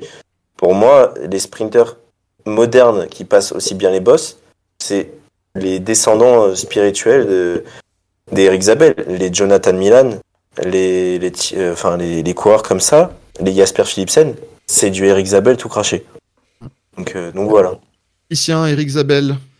Alors, je suis d'accord avec tout ce que tu as dit, Matt. C'est mon chouchou d'enfance en termes de sprint, Eric Zabel. Pour moi, je l'associe au maillot vert. Enfin, vraiment, j'adorais. C'était mon sprinter préféré. Mais je l'ai pas rentré dans le classement parce que trop à cheval sur 2 périodes et je me suis vraiment concentré sur les coureurs, vraiment, qui ont construit leur carrière au 21e siècle. Isabelle a un peu reculé dans la hiérarchie du sprint à partir de 2002, mais ouais, je suis d'accord avec tout ce que tu as dit. Moi, j'adorais ce coureur, donc un peu déçu des révélations de dopage qu'il y a eu, mais ouais, Eric Zabel, c'est un coureur qui reste, c'est un nom qui reste mythique. Alors, non seulement ça reste mythique, moi c'était un de mes coureurs préférés justement avec ça, mais même raison, c'est que moi je l'affilie vraiment années 90 pour le coup, par rapport aux années 2000. Il est bon aux années 2000, il gagne beaucoup de courses entre 2000 et 2003 et 2000 et 2002, mais il est trop à cheval. Pour moi, il représente comme Jan Ullrich et toute cette génération. Je les affilie plus à l'année cette télécom, plus à l'année de 90. Il y a un coureur dont on va reparler dans quelques places qui était qui est aussi affilié à ces coureurs de l'équipe télécom à cheval entre les années 90, 90 et 2000, mais qui est beaucoup plus sur les années 2000 dont on va reparler. Mais pareil, je l'ai pas mis pour ces raisons, alors que pourtant je l'adore. Par contre, si on fait un classement total en prenant pas en compte le critère du 21e siècle, je le mets très très haut. Eric Zabel, c'est un chouchou absolu. Ouais, tout à fait. Mais, oui. Titien, place 18, on avance. 18e place, écoutez les gars, j'ai mis Alessandro Petacchi dont t'as parlé un peu plus tôt. On n'est pas très loin. On n'est pas très loin, je l'ai mis un peu plus haut. C'est juste un truc de fou. Petacchi, c'est 22 victoires, ouais, sur rien qu'au 21e siècle, sur le Giro et 20 sur la Vuelta.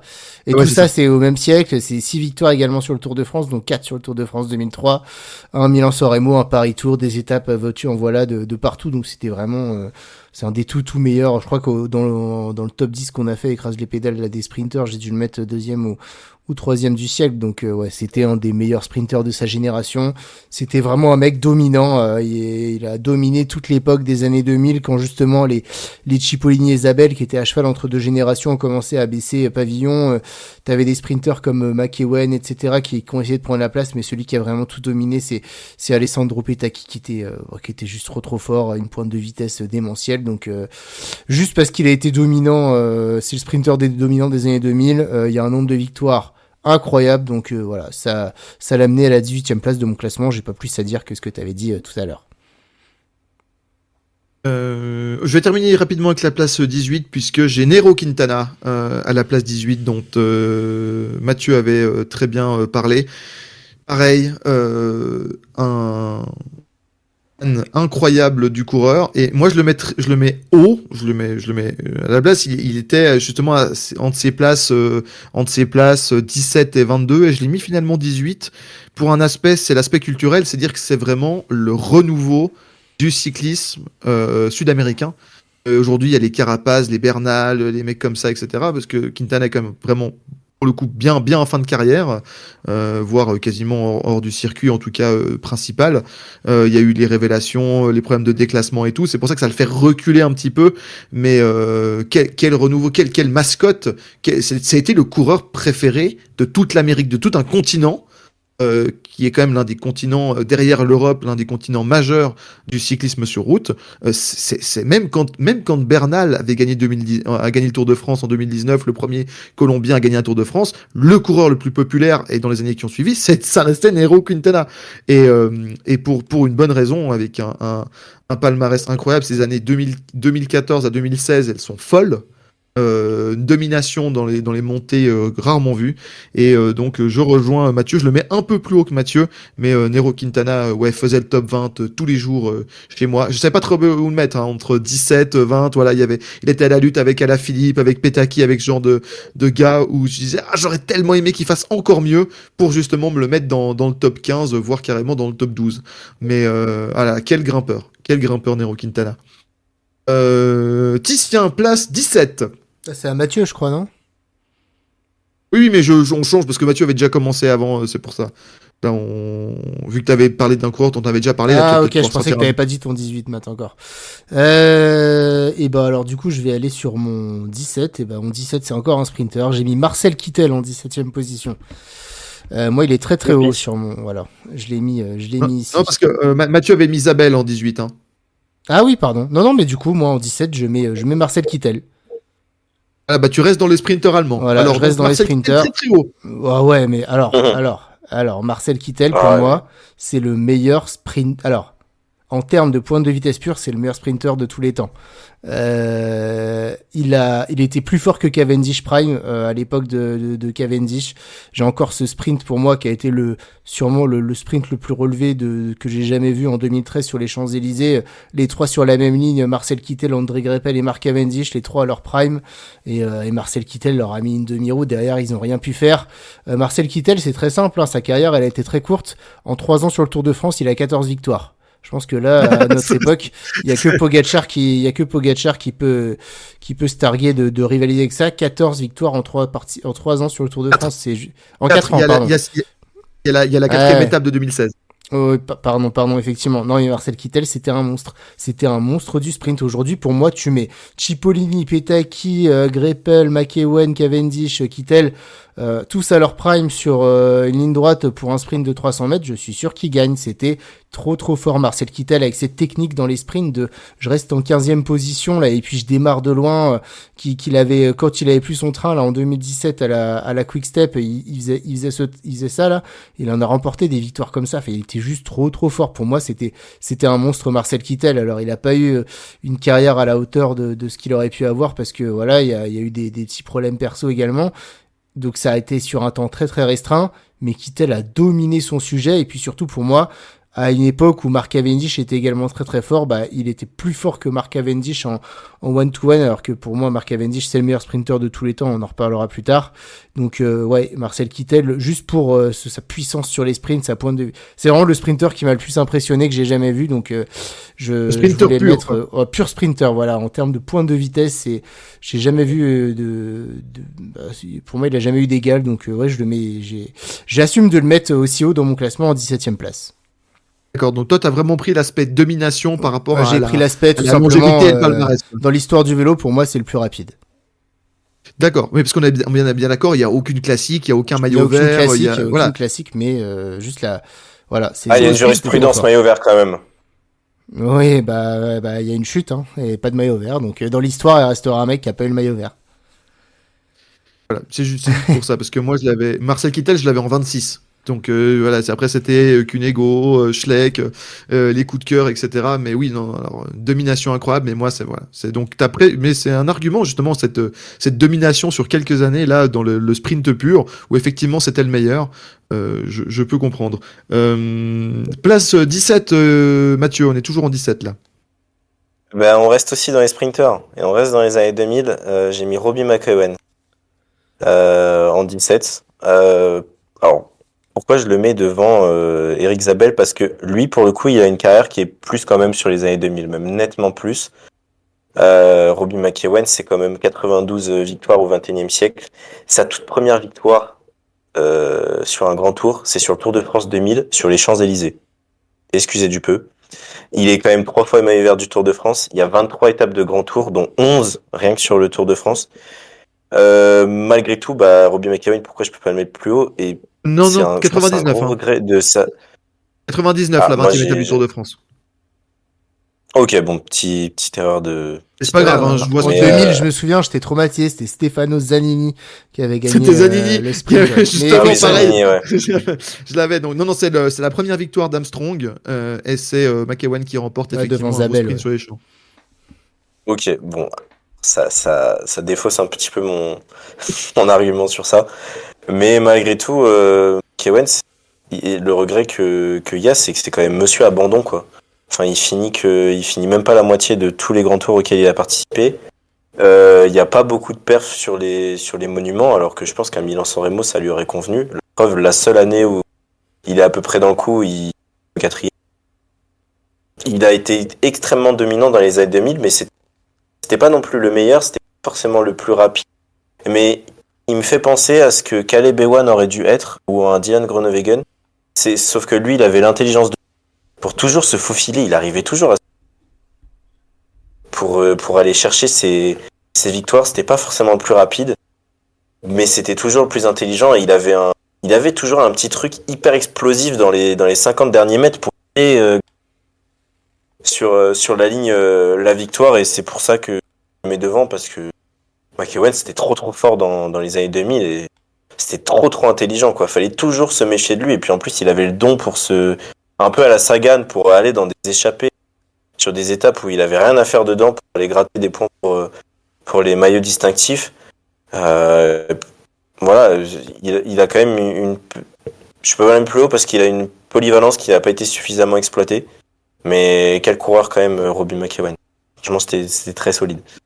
On espérait la même chose pour... malheureusement, ça n'a pas été le cas, mais pour Caleb Ewan, hein, quand il est arrivé, il faisait penser un peu Caleb Ewan à ce genre de profil petit, malin, rapide, trapu. Caleb Ewan, moi j'espérais un développement à la McEwen, malheureusement, ça n'a pas été le cas tout à fait. En tout cas, il n'a pas été jusqu'au bout de ce potentiel-là. Mais voilà, effectivement, Robbie McEwen. Titien, avant que je finisse la place 17, Robbie McEwen.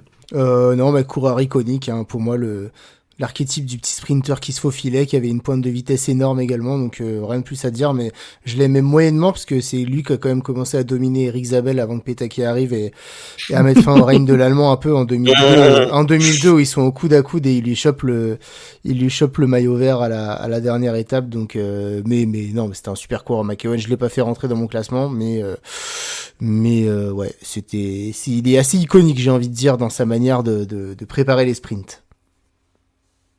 En place 17, j'ai un coureur qui va faire débat, mais il a tellement la classe que Il a tellement, alors bref, je vais vous le dire, mais voilà, il a tellement la classe, mais il est tellement débattable et c'est compliqué. J'ai Alexandre Vinokourov. Non, non. Pas Non, dans moi, mon je l'ai top, pas. pas dans mon top 25 non plus, non. Eh oui, je sais, mais parce que voilà, mais Alexandre Vinokourov, quelle folie c'était dans les années 2000. Victoire dans le Tour de France 2003, je me souviens de ce Tour de France 2003, c'est incroyable. 2 victoires dans Liège. L'année 2003, on sous-estime beaucoup, mais l'année 2003 d'Alexandre Vinokourov, il est podium du Tour de France derrière Ulrich et Armstrong dans ce Tour de France iconique. Il est là, hein. Il est tout le temps là. Il est super combatif du Tour de France 2003. Il gagne Paris-Nice en 2003. Il gagne le Tour de Suisse en 2003. Et il gagne l'Amstel.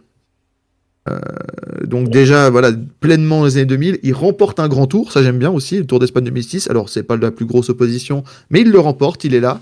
Il est champion olympique 2012 en fin de carrière. Il est vice-champion il est vice-champion olympique en 2000. Il gagne des étapes sur la Vuelta, sur le Tour de France. Il a marqué le cyclisme de l'Est, même s'il a beaucoup couru dans des équipes françaises et autres. Il a marqué justement ce développement et je suis pas sûr qu'on a les Menchoff, les Carpets et tous des autres grands coureurs qui ont marqué après et qui venaient des pays de l'Est, de Russie et autres. S'il n'y a pas Vinokourov qui réouvre la voie qui avait été ouverte au début des années 90 par les Evgeny Berzin, Pavel Tonkov et autres.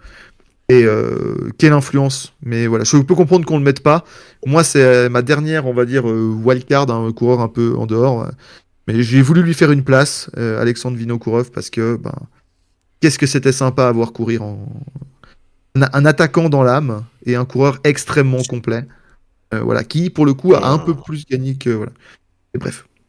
J'ai pas le même avis que toi sur l'aspect frisson, parce que par exemple, l'argument des Jeux Olympiques 2012, c'était un peu une blague l'arrivée de cette course.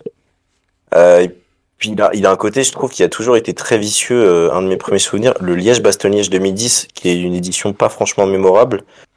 Je trouve, il est super vicieux. Alors, il joue mieux le coup que Kolobnev, hein, mais je le trouve Ah oui, mais très ça vicieux. gagne, hein. Non, mais attendez, Liège-Bastogne-Liège 2010, il y a eu un procès et tout, hein. Ça a été avéré que Vinokourov a payé Kolodnev pour le laisser gagner. Ouais, et puis il y a cette histoire-là aussi avec les JO 2012 et Rigoberto Urán, quoi, il regarde. Non mais oui, c'est trop bizarre. Je suis d'accord que c'est étrange. Et puis il a une, alors je sais pas si il a une espèce, je trouve, qui est hyper négative, parce que ouais, tu parles à juste titre du Tour 2003, mais justement moi je l'associe à cette génération du Tour 2003 où franchement les gars, alors oui, c'est une édition iconique, les gars qui ont animé ce Tour de France là, les 3 quarts ont des plaques. Donc, et puis il a eu une suspension, hein, Vinokourov. Faut pas l'oublier. Je trouve que ouais, Vinokourov, je pouvais pas le rentrer parce qu'il y a trop ce côté vicieux et de victoire, de grandes victoires obtenues d'une manière tellement douteuse que ça me laisse un peu pantois sur ça. C'est le bad boy du cyclisme, hein. C'est le vicieux, c'est le mafieux, plus le mafieux, je dirais. Ouais, mais pas dans le bon sens du terme. Ah bah ça c'est sûr, hein. Ça c'est sûr, mais il me fallait quand même un coureur pour représenter cette période du cyclisme qui malheureusement est ce qu'elle est. Et je trouvais que, même si je suis pas d'accord du tout avec tout, je trouvais que c'était même la tête de Vinokourov, tu sens que le gars est vicieux. Ça se voit, ça se voit dans sa tête. Et moi, j'avais besoin de ce côté, genre, un représentant du cyclisme, parce que moi, j'ai dit, je préfère des coureurs comme Petaki, je préfère des coureurs, même un Robbie McEwen, je peux préférer au niveau de l'attitude avec le smile et tout. Mais Alexandre Vinokourov fait partie aussi de cette histoire du cyclisme qu'on aimerait un peu oublier, mais moi qui fais partie entièrement de mon adolescence, et je savais pas où le placer, je savais que ça allait faire débat, mais voilà, je le vais faire reculer parce qu'il y a des coureurs qui vont lui passer devant. Van Aert va lui passer devant, peut-être qu'Alaphilippe va lui passer devant, des coureurs comme ça vont lui passer devant, mais il incarne quelque chose dans le cyclisme. Et aussi par ses mauvais côtés. Donc je comprends tout à fait qu'on puisse ne pas le mettre, c'est tout à fait le cas. Mais par contre, effectivement, c'était un coureur au-delà de ses mauvais comportements, etc., qui avait Il y avait beaucoup de panache quand même. Moi, j'ai souvenir d'un attaquant insatiable qui a pas hésité à attaquer. Il renverse une Vuelta en 2006 justement comme ça. Il gagne également à Paris-Nice en plantant des attaques franches. Je me souviens en 2003, c'était un peu la grosse surprise de le retrouver là. Il mettait attaque sur attaque, etc. Donc, bon, certes, c'est un coureur qui a dû jouer un peu avec les limites dans plusieurs aspects, mais qui rendait les courses Totalement, il les a plutôt, dépassés comme qui rendait les courses plutôt haletantes. Titien, place numéro 16. Ouais, 16e position, un coureur en activité, un des plus gros champions du peloton actuel. J'ai mis Jonas Vingegaard en 16e position. Je sais pas si vous l'avez mis dans ce coin-là ou un peu plus haut de votre côté. Un tout petit peu plus haut, perso. Moi, il arrive là, il arrive. Ok, voilà, on l'a à peu près tous mis dans la même zone. Jonas Vingegaard, que dire, hein, c'est un des coureurs en activité, un des plus gros champions. Voilà, c'est quand même le mec qui rivalise avec Tadej Pogačar sur le Tour de France. Donc c'est juste énorme. Il y a quand même 2 Tours de France, un Tirreno, un Dauphiné, un Pays Basque, etc. Enfin voilà, donc il aurait bien pu remporter une Vuelta en plus s'il avait pas eu un jeu d'équipe en 2023. Et puis surtout, en termes de qualité de coureur, c'est tout simplement peut-être le meilleur grimpeur du siècle en termes de watts dans les montées. Ça se joue avec Tadej Pogačar, mais les temps d'ascension sont incroyables avec Jonas Vingegaard. Enfin vraiment, c'est le coureur qui, en fait, juste pour moi, c'est le coureur qui est capable, le seul capable aujourd'hui de faire dérailler celui qui domine le cyclisme mondial, qu'il a dominé même à 2 reprises. Donc ouais, c'est juste énorme. Jonas Vingegaard, il peut pas être plus haut dans mon classement. Parce que finalement, il y a 2 Tours de France et il reste pour aujourd'hui très spécialisé course par étape, mais et qu'il a également subi forcément la concurrence de Pogačar qui pourrait l'empêcher de progresser davantage dans ce classement. Également en termes de personnalité, c'est un coureur qui reste quand même assez pas expansif, assez discret, etc. Donc il y a tout, c'est pas la rockstar. Hein. Il a 28 ans, mais c'est pas la rockstar du peloton Jonas Vingegaard. Pour autant, c'est un monstre, donc il méritait d'arriver. Il a pas atteint le top 15, il en était pas loin. À voir si finalement il va continuer à se faire un énorme palmarès, parce que devant les mecs qui sont dans mon top 10, pour moi c'est des performances monstrueuses à la fois en termes de qualité et de quantité, donc il lui manque ça. Mais est-ce qu'il va pâtir du fait qu'il est lui aussi dans une génération, enfin il fait partie de cette génération dorée, mais qui peut être bloqué par d'autres mecs de sa génération, ou alors est-ce qu'il va réussir à reprendre la marche en avant qu'il avait pris sur les 2 dernières saisons? En tout cas, voilà, juste, Jonas Vingegaard, si on prenait juste les qualités intrinsèques, comme j'ai fait avec Marcel Kittel en termes de sprint, il serait beaucoup plus haut dans ce classement. Mais voilà, il manque encore du palmarès, parce que finalement, ça fait que 2-3 ans qu'il est au top niveau, mais il a encore de belles années devant lui, Vingegaard. Donc, je pense que sa place dans ce classement va encore bouger si on le refait dans 5 ans, par exemple. Très bien. J'en reparle. Il est juste après. Mais en attendant, Mathieu, place numéro 16. Paolo Bettini, numéro 16. Ouh. Oh là là. Plus haut. Oh, je l'ai beaucoup plus haut. Il est plus haut. Oh là là. Ouais, j'avoue que j'ai galère à classer Bettini. Ah ouais. Parce que forcément, ne l'ayant pas vu courir en direct, c'est surtout via des travails d'archives. C'est pour ça que tu l'as pas vu, ouais, je comprends. C'est pour ça. Mais bon, Paolo Bettini, c'est quand même 61 victoires en carrière, dont le doublé d'affilée sur les championnats du monde. Comme j'avais évoqué avec Alaphilippe, c'est le seul à l'avoir fait au XXIe siècle. Il y a aussi 2 Liège-Bastogne-Liège, 2 Lombardia, un Milan-San Remo, un Tirreno. Il est champion olympique. Il y a 8 étapes de Grand Tour. Je pense qu'il aurait... Alors, moi, évidemment, je l'ai pas vu courir en direct, mais je pense qu'il aurait pu avoir plus de victoires sur les Grands Tours. Malgré tout, il y a un truc... Je savais pas trop comment le juger, parce que j'ai du mal avec ce classement-là, mais il est quand même triple vainqueur de la Coupe du Monde.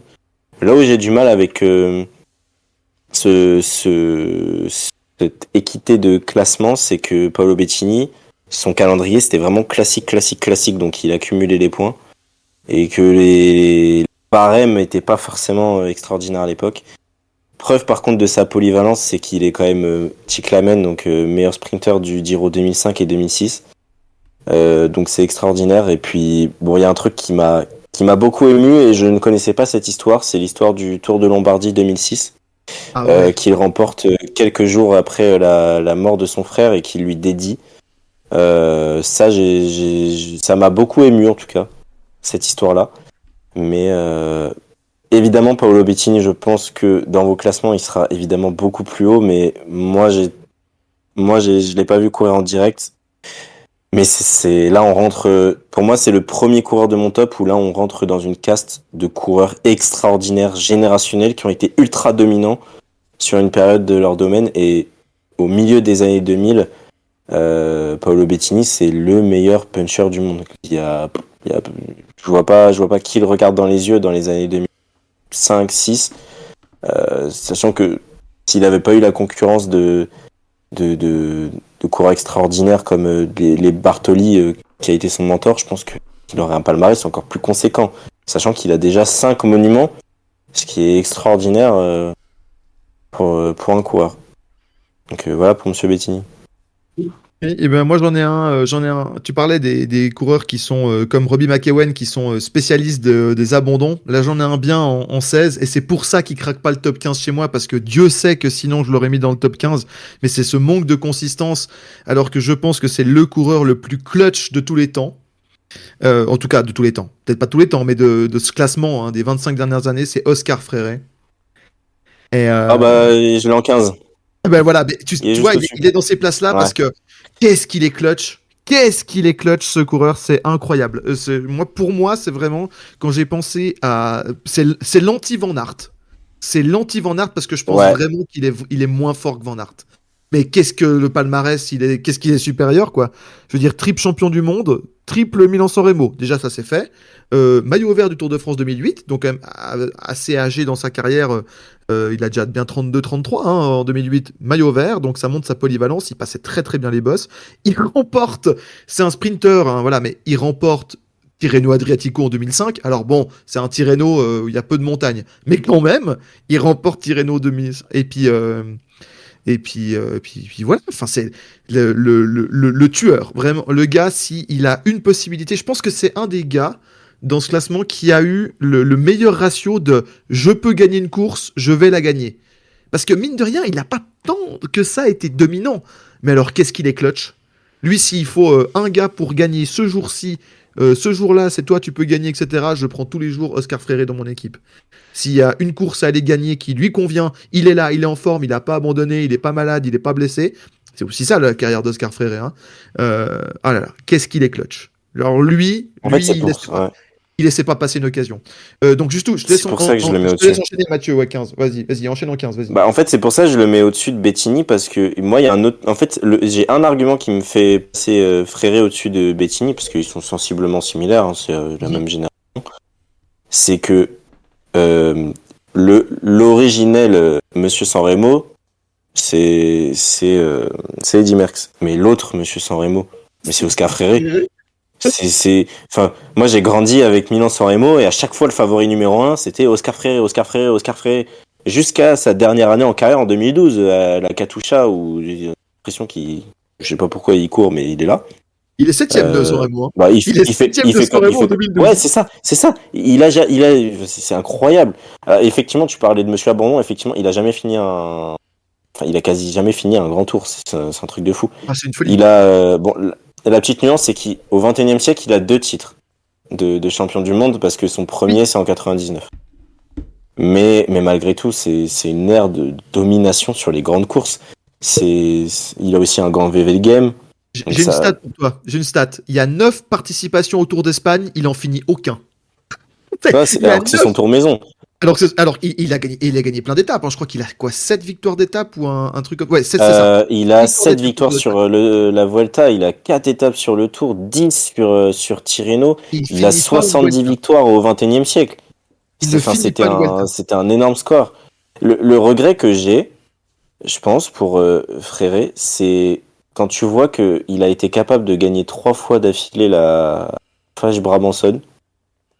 Je pense qu'il aurait pu avoir une énorme performance sur le Tour des Flandres. Ou Liège-Bastogne-Liège. Le Tour des Flandres, je pense que il était chaque fois entre la 40e place, quoi. Ouais, parce que je pense son principal axe de toute façon, il avait 2 axes dans une saison. C'était Milan-San Remo, championnat du monde. Donc, et puis c'est aussi pour moi, c'est le visage de la Rabobank, mais c'est le seul gars en fait, parce que la Rabobank c'est une équipe que j'ai détestée au plus haut point au tout début des années 2010 pour toutes les histoires qu'il y avait eu, notamment avec les Michael Rasmussen. Mais Fréré, j'arrive pas à le détester en fait, parce qu'il est tellement un coureur incroyable. Et puis, Fréré, c'était aussi le sourire du tonton, du peloton un peu. Il était toujours souriant. Et puis, ouais, c'était Monsieur Grande Course, donc c'est pour ça que je le mets là. Place 15, Titien. Rien à dire. Oscar Frey aussi, donc vous avez tout dit. Un énorme point Magnifique. pour moi. Un C'est vrai mec, qu'il a très vite été autour de ces places-là. Hein. le mec qu'il Autour fallait des 15 pas, places. qu'il fallait sûrement Ouais. pas amener dans un final parce que c'était foutu pour les autres derrière. Exactement. Et moi, je vais aller Ouais, très c'est très... clair, mais. Vas-y. Non, je porte une réaction. Non, il fallait pas l'emmener dans un final. Mais moi, je vais très vite terminer avec cette place 15, puisque j'ai Jonas Vingard, comme je t'avais dit, en place numéro 15. Donc, il est juste une place. Hein. On a juste échangé Fréré, Vingard, Titien, donc on les évalue. Moi, je pense que... Il a 28 ans, Jonas Vingard. Je pense qu'on réalise pas à quel point il est fort. Encore. Enfin, Wow, on on sait réalise qu'il quand est même, fort. hein.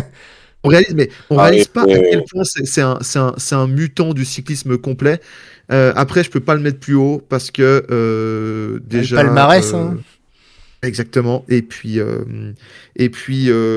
j'aimerais tellement, même si c'est pas du tout son, mais il élargisse un peu le champ des courses qu'il essaie de faire. Je lui dis pas qu'il doit aller faire des classiques comme Pogacar, à essayer de se taper avec Van Der Poel et comme ça, c'est pas du tout son style.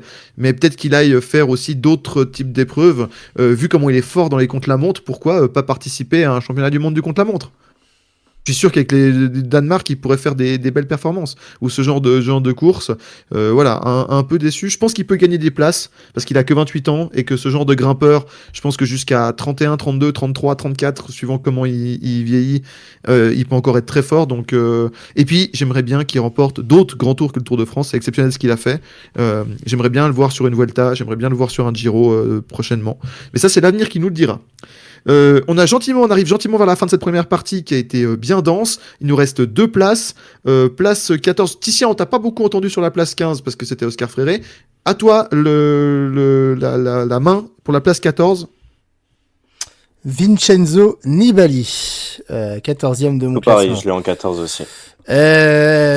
J'ai un gros problème avec Vincenzo Nibali, qui fait que je peux pas le mettre plus haut. Il a un palmarès de fou puisqu'il a les 3 grands tours quand même. Et rien que ça, c'est un truc de fou.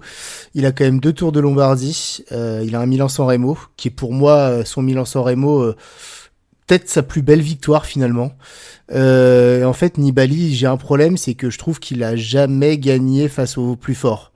Son Tour de France, alors il est dominant, il est incroyable sur son Tour de France, mais Contador et Froome sont éliminés sur chute, il gagne devant Jean-Christophe Perrault et Thibaut Pinot. Alors j'ai rien contre Jean-Christophe Perrault et Thibaut Pinot, mais l'adversité était quand même moindre. Il gagne 2 Giro d'Italia sur lesquels ni Quintana, ni Froome, ni Contador, qui sont les plus gros grimpeurs de l'époque, ne sont présents. Il gagne également sa Vuelta sur une année 2010 où bah voilà, ses adversaires, c'est Peter Velits qui finit 3e de cette Vuelta. Voilà, il y a des non mais voilà, Rodriguez manquait encore de consistance. Le deuxième, c'était Ezequiel Mosquera. Donc voilà, en fait Nibali, il a un super palmarès, c'est un coureur que j'adorais, il a plein de panache, etc. Mais je peux pas le mettre plus haut parce que même pendant ces Lombardies de 2015-2017, bah il y a pas tout le monde à chaque fois. Et en fait, voilà, j'ai jamais vu Nibali gagner à la pédale face à Contador, Froome ou Quintana, qui étaient les autres avec qui il luttait. Donc pour moi, je peux pas le mettre plus haut parce que le palmarès est ouf et le palmarès il restera. Mais pour moi, ceux qui sont plus hauts, ça a tous été les mecs dominants dans leur discipline. Et Vincenzo Nibali, c'est un mec qui a été malin dans la construction de sa carrière, mais qui n'a pas battu les plus forts de son époque. Et j'ai vraiment pas de souvenir de ça. Donc voilà, Nibali 14e de mon classement. Je crois que c'est la première fois depuis le début du top 25 qu'on est tous d'accord sur la même place, puisqu'on a tous Nibali en 14 du coup. Ouais. Mathieu, donc un mot pour terminer, parce que moi j'ai pas grand chose de plus à dire, et Titien l'a très bien expliqué, et j'ai également Nibali en 14, donc on l'a tous en 14. Vas-y Mathieu. Ouais, très difficile à classer Nibali parce que comme a très bien dit Titien, il a palmarès, il a gagné les 3 grands tours quoi. Voilà. Ça se compte sur les doigts des 2 mains, les coureurs qui ont fait ça. Donc c'est assez dingue. Après, j'ai une petite nuance. Je pense que le Tour de France 2014, il était tellement fort, mais dès le départ, hein. Dès le grand départ en Bretagne, il était tellement fort que je pense que son année 2014, je vois aucun monde où il gagne pas le Tour de France malgré tout. Même si Contador et Froome sont éliminés sur chute. Après, moi, c'est mon ressenti personnel. Ah ouais, moi, Mais quand même. ah, il y a un argument aussi avec Nibali, c'est la longévité de sa carrière et le fait il a toujours été le visage des équipes par lequel il est passé. Moi, je le découvre à la Liquigas, ce très joli maillot vert. Puis ensuite, il a été le visage de la Astana, la délégation italienne de la Astana. Et puis, il y a cette espèce de comeback à la Bahreïn où il va chercher la deuxième place du Giro d'Italia en, en 2009 au milieu des guerres qui déchirent. C'est une des meilleures éditions des dernières années du Giro, mais il finit deuxième d'un Giro derrière Carapace et devant des Roglic et des Mikel Landa. Donc c'est quand même un coureur all-time, mais il a jamais été le plus fort. Non, c'est ça. Il a Moi, toujours je peux été pas le mettre plus malin haut. Ça n'a jamais été le meilleur et c'est pour coureur du ça monde, en qu'il fait. ouais, il a jamais été le plus fort. Sauf, pour moi, il y a une course où tu en as parlé, où il est vraiment le plus fort, c'est son Milan-San Remo 2018. Enfin, c'est atomique son niveau. Enfin, la manière dont il tient en respect Mhm. le groupe d'affamés de sprinters qu'il y a derrière. Enfin, les Caleb Ewan et les Arnaud sont en train de foncer comme des fous furieux derrière pour lui revenir dessus. Franchement, enfin, c'est sa plus belle victoire de sa carrière, je pense aussi, Moi, c'est ça comme a qui lui très bien dit fait. Titien. Mais ouais, je pouvais pas le mettre plus haut. Moi, c'est ça qui fait que je le mets dans le top 15. C'est justement qu'il a, lui, contrairement à d'autres, on en a parlé avant, c'est que même si c'est pas le plus fort du monde, on a parlé des autres gars qui sont un peu à ce niveau-là. On a parlé de Evans, on a parlé de ces gars qui sont très consistants, très forts sur les grands tours, qui sont toujours dans le top 5, top 6 mondial pendant des années, des années. Nibali de 2012, 2011, 2012 jusqu'à 2016, 2018, par là autour, c'est 6-7 ans, il est toujours dans les meilleurs du monde. Il est toujours dans le top 10 du mondial, on dit il y a Nibali, parce que voilà, on sait qu'il va te faire un podium sur un grand tour, qu'il peut claquer un Giro, qu'il peut te faire des victoires d'étape, qu'il peut être actif et tout, mais à la différence de certains, c'est que lui, il a été les chercher. C'est-à-dire que les circonstances ont fait que, on parlait de Milan-San Remo, il joue très très bien le coup, il est extraordinaire. On parlait du Tour de France 2014, bah, il y a Froome et Contador qui sont les deux grands favoris qui tombent. Et mais lui, il choque pas. Il choque pas, il est là et il écrase le Tour de France 2014 parce qu'en fait, il est dans les trois favoris, les deux autres disparaissent. Bah en fait, je vais l'écraser et je vais pas laisser passer mon. C'est pour ça qu'il rentre dans le top 15. C'est parce que lui, il a vraiment été construire un palmarès en n'étant pas le plus fort dans sa discipline. Ça jamais, à part en descente, mais sinon ça n'a jamais été le plus fort au contre-la-montre, jamais le plus fort en montagne, etc. Mais juste à la science de course, je pense que c'est un des plus gros QI vélo du 21e siècle, Nibali, en termes de science de course. On a parlé d'Oscar Freire, bon, voilà, moi je le mets dans cette catégorie. Je pense qu'il est dans cette catégorie avec Oscar Freire, des mecs que tu leur donnes une occasion de gagner, ils vont pas se rater. Et ça, c'est hautement respectable et ça rentre dans le top 15. D'autres choses à dire pour Nibali, alors qu'on est dans la dernière place de cette première partie du top 25, la 13e place, Mathieu, 13e place. Bah, vous en avez très bien parlé. Moi, j'ai mis Jonas Vingegaard à la Ah bah, très 13e bien, bravo. place. Et tu veux rajouter quelque chose? Ouais, son palmarès, il est pas sous-estimé, hein. Enfin, il a deux Tours de France, un Tirreno, un Dauphiné, un Tour de Pologne, un Tour du Pays Basque. Il a quand même été deux fois deuxième du Tour de France. Ah, Jonas Vingegaard, c'est littéralement... Il y a aucun coureur qui est meilleur grimpeur que lui au XXIe siècle. Et puis, moi, je vais même aller plus loin. Avec sa polyvalence chrono-grimpeur, en pleine forme, c'est qui le meilleur coureur de classement général pour un grand tour au XXIe siècle? Peut-être pas lui, mais en tout cas, Ah, il il est dans la regarde discussion. droit dans les yeux il est dans la discussion avec les tout meilleurs. Jonas Vingegaard, moi j'ai hâte qu'il revienne en forme cette année parce que c'est un truc de fou. Ce gars-là en pleine forme, mais il est trop fort. Enfin, on sous-estime énormément le Tour de France qu'il a sorti cet été. Il revient il a frôlé la mort, il revient, il finit deuxième du Tour de France. Il est C'est juste tellement fort. extraordinaire. Il est tellement Mais fort. il est trop fort, il est trop fort. Et en plus, je pense qu'il a un petit potentiel sur sur les classiques, mais très très longues. Pas celles où ça se joue en petits groupes, mais genre par exemple un Lombardia, bon, va falloir chercher parce qu'il y a déjà un monsieur qui a réservé cette course-là. Mais parce qu'il lui manque peut-être cette petite pointe de vitesse. Mais c'est trop fort, Jonas Vingegaard. Genre, dès que tu l'alignes sur une course par étape, c'est le favori numéro 1 en pleine forme. Il est favori. Alors oui, cette année, il y a eu l'OVNI Pogacar, effectivement. Mais faut pas oublier ce qu'on disait à la fin de la saison 2023. Déjà, la Vuelta, il l'offre à Sepp Kuss. Il l'offre. C'est un cadeau. Littéralement, il lui dit, allez, t'es mon meilleur lieutenant. Et puis, il se retient, quoi. Il finit à 8 secondes pour lui rappeler quand même que, bon, mon coco, c'est moi le leader de l'équipe. C'est moi le plus fort. J'ai une question, Mathieu, pour toi. Au vu du parcours de France, du Tour de France 2025 et des start lists, si tout le monde, s'ils arrivent tous à 100%, imaginons il n'y a pas de problème de chute, etc. On est 1er juillet, 2025. Il y a Vingegaard et Pogacar. Pour toi, c'est qui le favori du Tour de France 2025 ? Le numéro 1. En fait, je pense, je vais quand même dire Jonas Vingegaard parce qu'en fait, ce parcours de Tour de France, il me fait penser au Tour de France 2022 où Pogacar avait commencé comme un fou. Il attaquait partout et en fait, vu les premières étapes, je pense que ça va être le cas parce que Pogacar, je pense qu'il va être un peu présomptueux. Mais il y a quand même beaucoup d'arrivées au sommet et on arrive au sommet. Vingegaard, je pense que juste l'étape du Granon, elle a servi à tout le monde d'exemple. Et rien que le fait que tu dises ça, il a l'un des plus grands exploits du siècle, au Granon. Et rien que le fait que tu dises ça, ça légitime sa place vraiment très très haut dans le classement parce que c'est une folie. Et on va terminer justement cette première vidéo qui est déjà assez longue. Titien, est-ce qu'on a la même personne en place numéro 13 ? Parce qu'on a potentiellement les mêmes coureurs. Donc est-ce que tu as le même que moi en 13 ? Moi j'ai Remco Evenepoel en 13e position.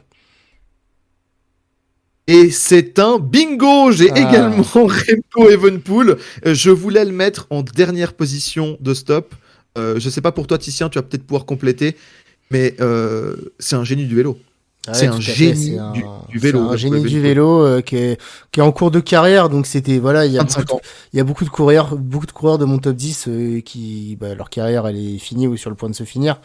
Donc forcément voilà, c'était dur de le mettre plus haut. Toujours est-il qu'à 25 ans le palmarès, il est fou, il y a un grand tour, il a 2 titres de champion du monde, un dans chaque discipline, il a 2 titres olympiques, un dans chaque discipline et la même année en plus. Donc ça c'est incroyable. Voilà, de Liège-Bastogne-Liège aussi. Donc Remco 25 ans. Hein. Ouais, moi je trouve qu'il mériterait même d'être plus haut. Après, il subit la comparaison avec les autres champions de son époque, contre lesquels il court et qui dominera peut-être un jour, mais pour l'instant c'est pas le cas. Et voilà, et pour l'instant, pour lui faire passer encore ce step, il y a 2 choses. Il faut qu'il puisse un jour regarder droit dans les yeux sur les plus grandes courses du monde.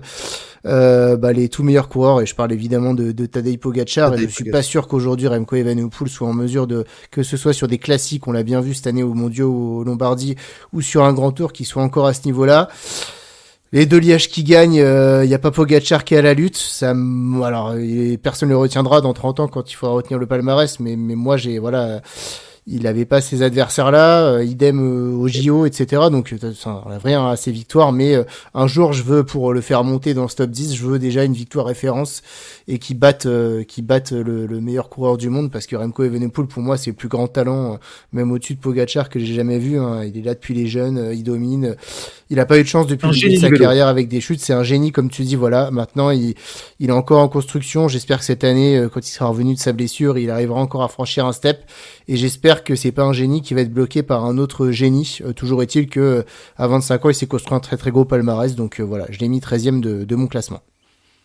Pareil, 13e également, et ça va me permettre de terminer, parce qu'en plus, c'est assez magnifique, parce que lui, il est de janvier 2000, donc il naît la vie, en fait, on parle du classement du top 25, donc depuis le début du siècle, et en fait, c'est la vie de Remco Evenepoel.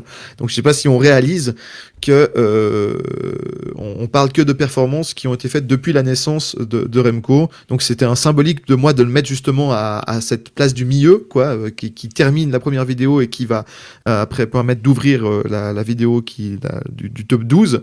Et clairement, alors c'est qu'une question de temps pour qu'il rentre dans le top 10, en espérant que tout aille bien au niveau de la santé. L'année passée, c'est le 2e meilleur coureur du monde pour moi. L'année passée, qui est une des plus grandes années du cyclisme, une performance. Pour moi, c'est le 2e meilleur coureur qui a fait la 2e meilleure saison. Il est double champion olympique la même année. Ça, c'est une folie furieuse. Il n'y a que lui qui l'a fait. Et puis, mine de rien, pour un premier Tour de France, il est 3e avec le maillot blanc, une victoire d'étape. Enfin, on oublie que il a eu des. Moi ce qu'on oublie avec Remco Evenepoel, c'est que on a énormément d'attentes parce que c'est un génie du vélo, qu'on l'a vu arriver, que tout le monde a les yeux grands écarquillés. Il a eu des graves blessures. Il a dû se remettre de ça. C'est-à-dire son palmarès pourrait être encore plus important sans ses chutes. Alors évidemment, tout le monde a en tête celle du Tour de Lombardie, mais il y a d'autres. Enfin voilà, il y a toujours des petits soucis de chute, de maladie, de machin, de blessures avec Remco. Mais sans ça, son palmarès serait encore plus impressionnant. Et peut-être qu'il n'aurait pas été coupé dans sa progression. Donc pour moi, il reprend sa marche en avant. Il a repris sa marche en avant l'année passée. J'espère qu'il pourra la reprendre cette année. Mais c'est tellement génial de voir courir Remco Evenepoel, quoi. Le meilleur rouleur du monde actuel, avec Ghana, mais il l'a battu. En tout cas, il l'a battu en 2024. Donc le meilleur rouleur du monde était d'une polyvalence incroyable, le plus gros moteur, je pense, vraiment même à discuter avec Pogacar, un des plus gros moteurs du peloton. Tu le mets au départ d'une course, n'importe quel, à part une étape pour pur sprinter, mais n'importe quel autre profil. J'aimerais bien le voir sur les pavés un jour. Je sais que pour l'instant c'est pas trop son truc. Il préfère se concentrer sur les courses d'une semaine, les étapes de montagne et éventuellement les chemins blancs. On a vu qu'il était tout à fait capable. J'aimerais bien le voir ce que ça ferait Remco un peu plus tard dans sa carrière sur des Tours des Flandres, des Strade Bianche, des courses où il y a du gravel, où il y a des pavés. Je pense qu'avec sa puissance et son aérodynamisme et son rapport poids-puissance, ça peut être très très très intéressant. Enfin, à suivre. Chers amis, on a terminé cette première vidéo. Si vous avez, on espère que vous l'avez aimé. On espère qu'il y a des noms que vous étiez d'accord ou pas avec certains de nos chroniqueurs. On se retrouve très prochainement, dans quelques jours, la semaine prochaine, pour la suite et la fin de cette vidéo du top 25 du siècle avec le top 12 des coureurs du siècle. Merci beaucoup. Merci, à bientôt. Allez, ciao tout le monde.